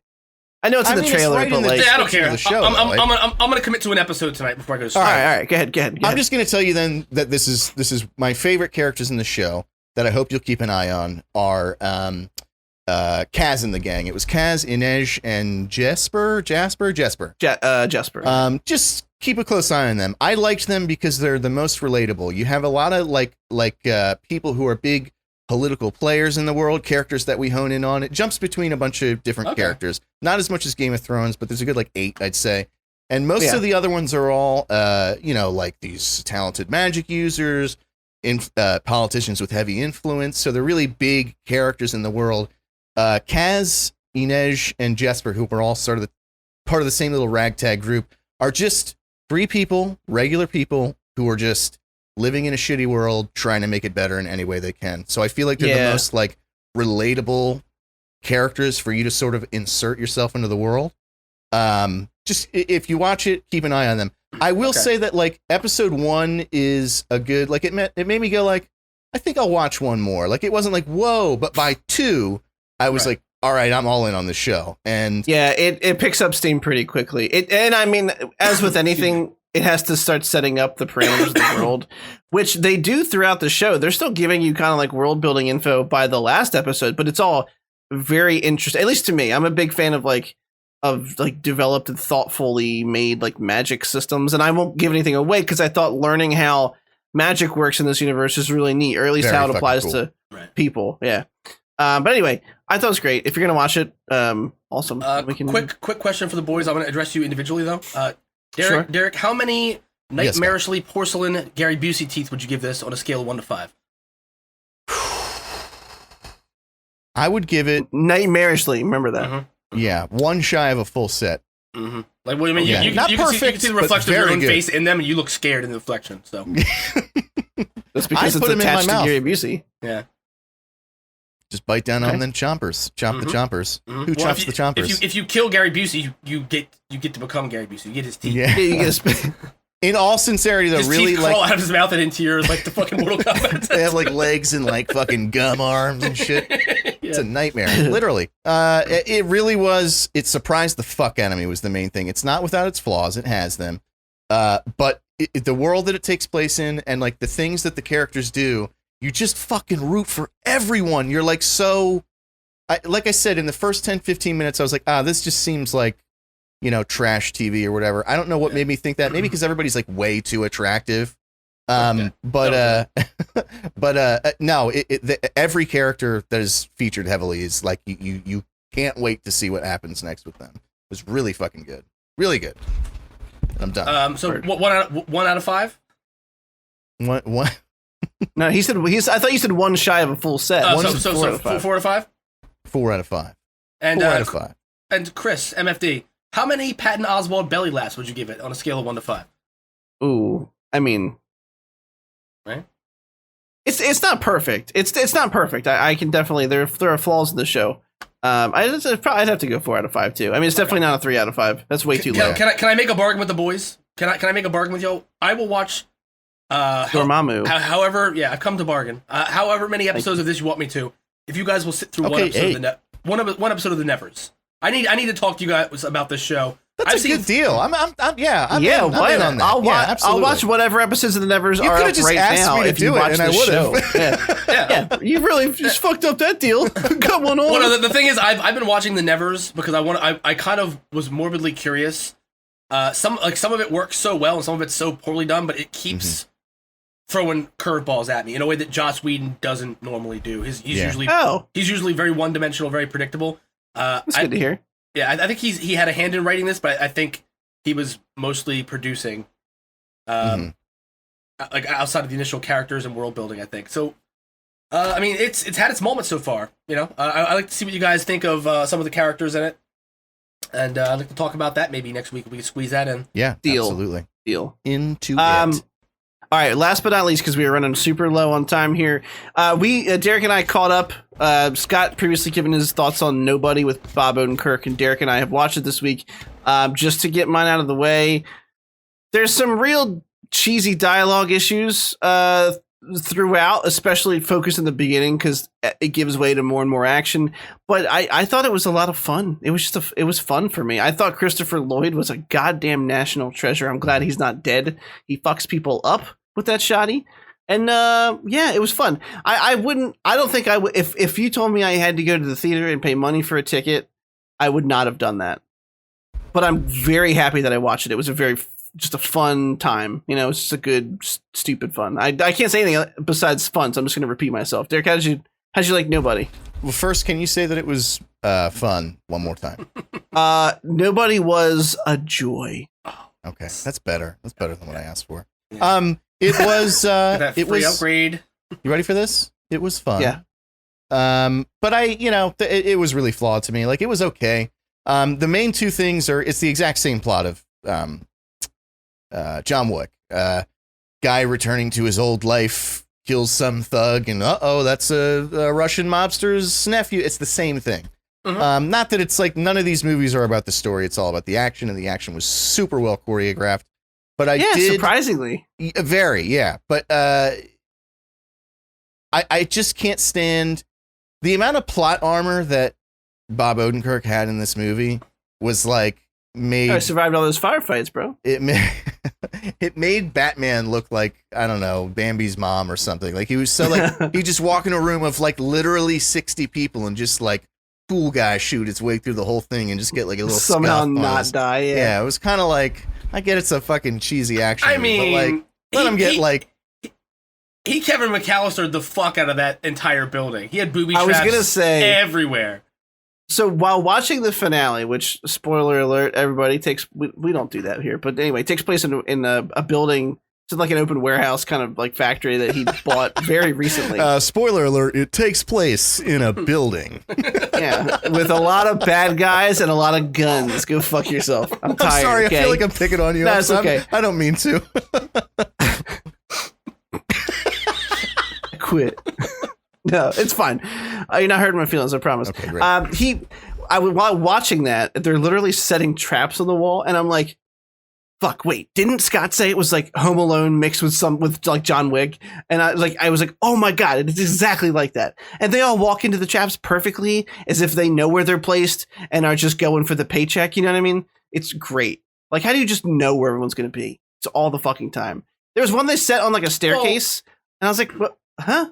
What if he's running up a staircase and just skips that fucking step? Hey, didn't expect to see you up here. I thought his trap was going to go off because you're going to walk meticulously up each step and hit the one that had the tripwire on it. Stuff like that. It's just, it's Home Alone levels of silliness. Yeah, but at the same time, though, if you work in that office building, you saw him, that he's been working there for years. He knows every inch of that building. He knows all the choke points. He knows all the best places to lay those traps. I didn't think that was too corny. Like, of course they could miss one, but the fucking next guy won't. You know what I mean? Like, yeah. The trap setting didn't bother me as much. I just thought Bob Odenkirk was believable as a badass. Like that's what really sold me on this. If we've all pretended that Jason Statham and Liam Neeson are hard motherfuckers for like 15 years now, can we fucking stop? Can we have somebody who's likable and actually like a great actor just make his fucking action money movie whenever the fuck he feels like it? Like, let Bob Odenkirk do an action movie once every 3 years. Just knock one out of the park and then go back to doing something that's going to be incredible and moving and heartbreaking. Like Better Call Saul. But I wouldn't even be mad if they were lazy about it. Like, just call it the next one Nobody with an extra Y on the end so you know it's the sequel. You know what I mean? Like, just add a Y every time. And eventually it becomes the text message with the girl that you like, where you judge how much she likes you by the amount of Ys at the end. You know, It's true. If you get more than 4 Ys, you're getting your dick sucked, y'all. Yeah, big time. Or your butt eaten. I don't know how you guys get down. 2 Ys? That's bad. That's bad news. Well, 2 Ys like, hey, you know, like it's like kind of like they're trying to pretend they're excited, but they don't care about it. Exactly. They're not gonna hold that Y button down for more than like a second, you know? Yeah. Yeah. You don't deserve that. Not in their eyes. Might have even been a mistake. You know, they could have just walking while they were typing. They're thinking about it the rest of the day. Fuck, he's gonna take that the wrong way. Mm-hmm. I put 2 Ys. God damn it. It's gonna last another week of him asking if I want to hang out. Anyway, I think we're all in agreement. It was fun. I also thought Odenkirk was believable. It didn't surprise me, but I think only because you had told us that it was believable. So I just went in trusting, the Book of Swear. Mm-hmm. I honestly love this. I can't even say I love this movie start to finish. I didn't care about the cheesy dialogue. Like I didn't care that it was so close to John Wick, because to me, like the John Wick movies kind of jumped the shark. They tried to do all this world building and do like this thing. Oh, we have our fucking mercenary building and our coins and our own like it's just too much. This kept it short, sweet, and simple. It's grounded in reality, but it's also completely ridiculous. I thought the antagonist in this was a caricature of every flamboyant Bond villain there's ever been. Every flamboyant like antagonist we've seen over the last 20 years. They just took it up a notch and had this guy like dancing and singing off-key karaoke because he's such a bad motherfucker that nobody would dare laugh at him or do anything but clap. And then we watch him like 30 seconds later gouge someone's eyes out with a broken champagne glass and slit his fucking throat in a room full of people who do nothing. That to me, like, it was so over the top. That and the scene where he goes into the guy's club with the fucking the Simtax on the table, and he's like just eating. That was really cool. Just eating a fucking steak, like the cat and mouse in this, and how like brazen and ballsy he was. Like, I get it's over the top, but this guy had a death wish. He was so sick and bored to death of his mundane life that he actively wanted to die. When he was on that bus getting his ass beat and getting stabbed, he described it as like he hadn't felt so alive in years to his buddy on the fucking ham radio. I felt like his motivations and the way they played as a man who like had fallen in this suburban nightmare, just kind of like losing his shit and slipping back into what he wanted. Like he didn't care if he died. He just wanted to feel anything but what he was feeling day to day. And that, like, I guess the doldrums, the monotony of it. I think that's like what's appealing about it. I know we're like super short on time, so I'll make this very brief. I think that's what's appealing about it. It has the same effect that sort of Breaking Bad had, in that like Breaking Bad, the whole theme of that was, it played into this fantasy that people have. And I think mainly men have, that it's like, if you're stealing it from me. I'm stealing something from you? All right. Well, here's what I'm saying. It's like with Breaking Bad, it's like, if I just didn't have morality, I could be a millionaire. And with this, it's like, if I just didn't have to care for my family and set a good example for them, I could beat the shit out of this guy or that guy. It's not true, but it's like a fantasy that people have, like as if like the mundane aspects of your life are what's holding you back, when it's really just we don't live in a society anymore where you have to do shit like that. But we live in a society. We live in a society, Chris. Yes. Thank you for correcting me on that. So I think that's what's fun about it, is you have this dumb little fantasy in your head and it kind of plays on that. But yeah, it was good. Like, I'm not saying it was bad at all. It was just kind of like, there was a certain point where I'm like, I'm ready for this to be done now. Yeah, so 2 things. One, just to backtrack slightly to what Scott said, I did not mean to imply that the cheesy dialogue detracted me from loving the film. I am, after all, the eternal optimist who loves everything. I still very much love this film. I thought it was very fun.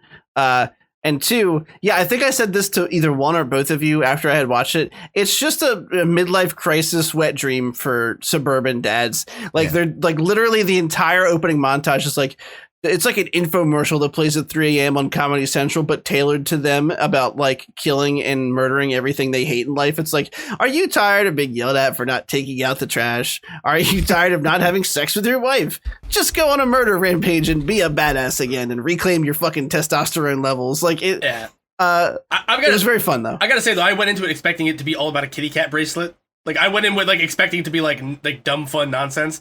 Because in the trailer they show him like doing that screaming scene where he's like, where's the fucking kitty cat bracelet, with the gun in the guy's face. Like that was insane. Like I laughed for probably like 5 minutes and like a lunatic in the theater after that. The theater. The theater. Welcome to Scott's Theater. Theater of Johnny's. So like I wouldn't expecting it to be like almost like a character, like just making fun of the John Wick genre while also doing justice to it with the action sequences. And I got way more than I expected out of this movie, man. I would strongly recommend it. So much so that I'm pretty sure, like, yeah, we bought it for. Well, I mean, we paid for it. You know what I mean? Like that. I don't do that usually. At least once. Yeah, one Multiple time times. between the three of us. All right, boys, we got to wrap this motherfucker up. We are running long as shit tonight. We got that long dick with all these reviews that went on. Derek, where can everybody... What's our movie? We got a lot of stuff by this Sunday, actually. Do we maybe want to skip them? I think it's my turn too, and I don't even have anything. It is a short week because now we're going to record Sunday. We have the Invincible season finale. Scott's going to watch some Shadow and Bone. We're going to watch the Nevers. Yeah. But we don't have another series yet. Oh my god! You guys want to see something horrifying? Yeah. Sure. Oh, it's coming. I'm sorry, I didn't mean to distract you. Keep going. It's coming. That's okay. I was gonna say, I mean, I guess we can just, if you think of anything, we can always add it in later. But okay. Derek, where can everybody find you on the internet? You can find me on Twitter sometimes at Dr. Gloom MD, which is DRGLOOMMD. Oh.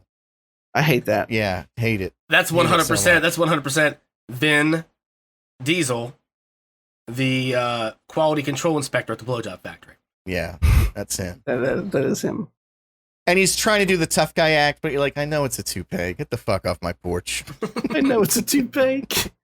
Scott, where can everybody find you? You can find me on Twitch and Twitter and Facebook Gaming. I'll be playing through Resident Evil 5, 6, and 7 this week with my buddy Long John and some other friends. Usually live around 9 p.m. Eastern Standard Time. This fucking mad lad has been grinding at the stone crazy this week on Twitch, so go check him out. You can find me on Twitch and Twitter at TCN Plays with an S, not a Z, because I'm not a fucking member of the Insane Clown Posse. I don't go to the Dark Carnival. That would be a great reveal, though, if like just now after all this time. Yeah. You peeled off your skin face and it was clown makeup underneath there. Oh, that's terrifying. I 100% would go to the Dark Carnival just to see what was going on, just to people watch. Yeah. Oh, especially if Chris was performing. 100%. Yeah. I perform every year. You probably get some sloppy toppy that would just tear the head off your penis there. You know? Yeah. It's very sloppy. like some pull filter shit, like some straight like. Yeah. Pull filter. Yeah. At the Dark Carnival, there's definitely girls who will eat your butt so viciously that like your intestines will come out. Yeah. They'll give you the pink sock just sucking on that beehole. Yeah, cures your hemorrhoids though, so it's kind of a two. You know. All right, I'm cutting you off. I'll see you guys next week. Good night, everybody. Goodbye. Yeah.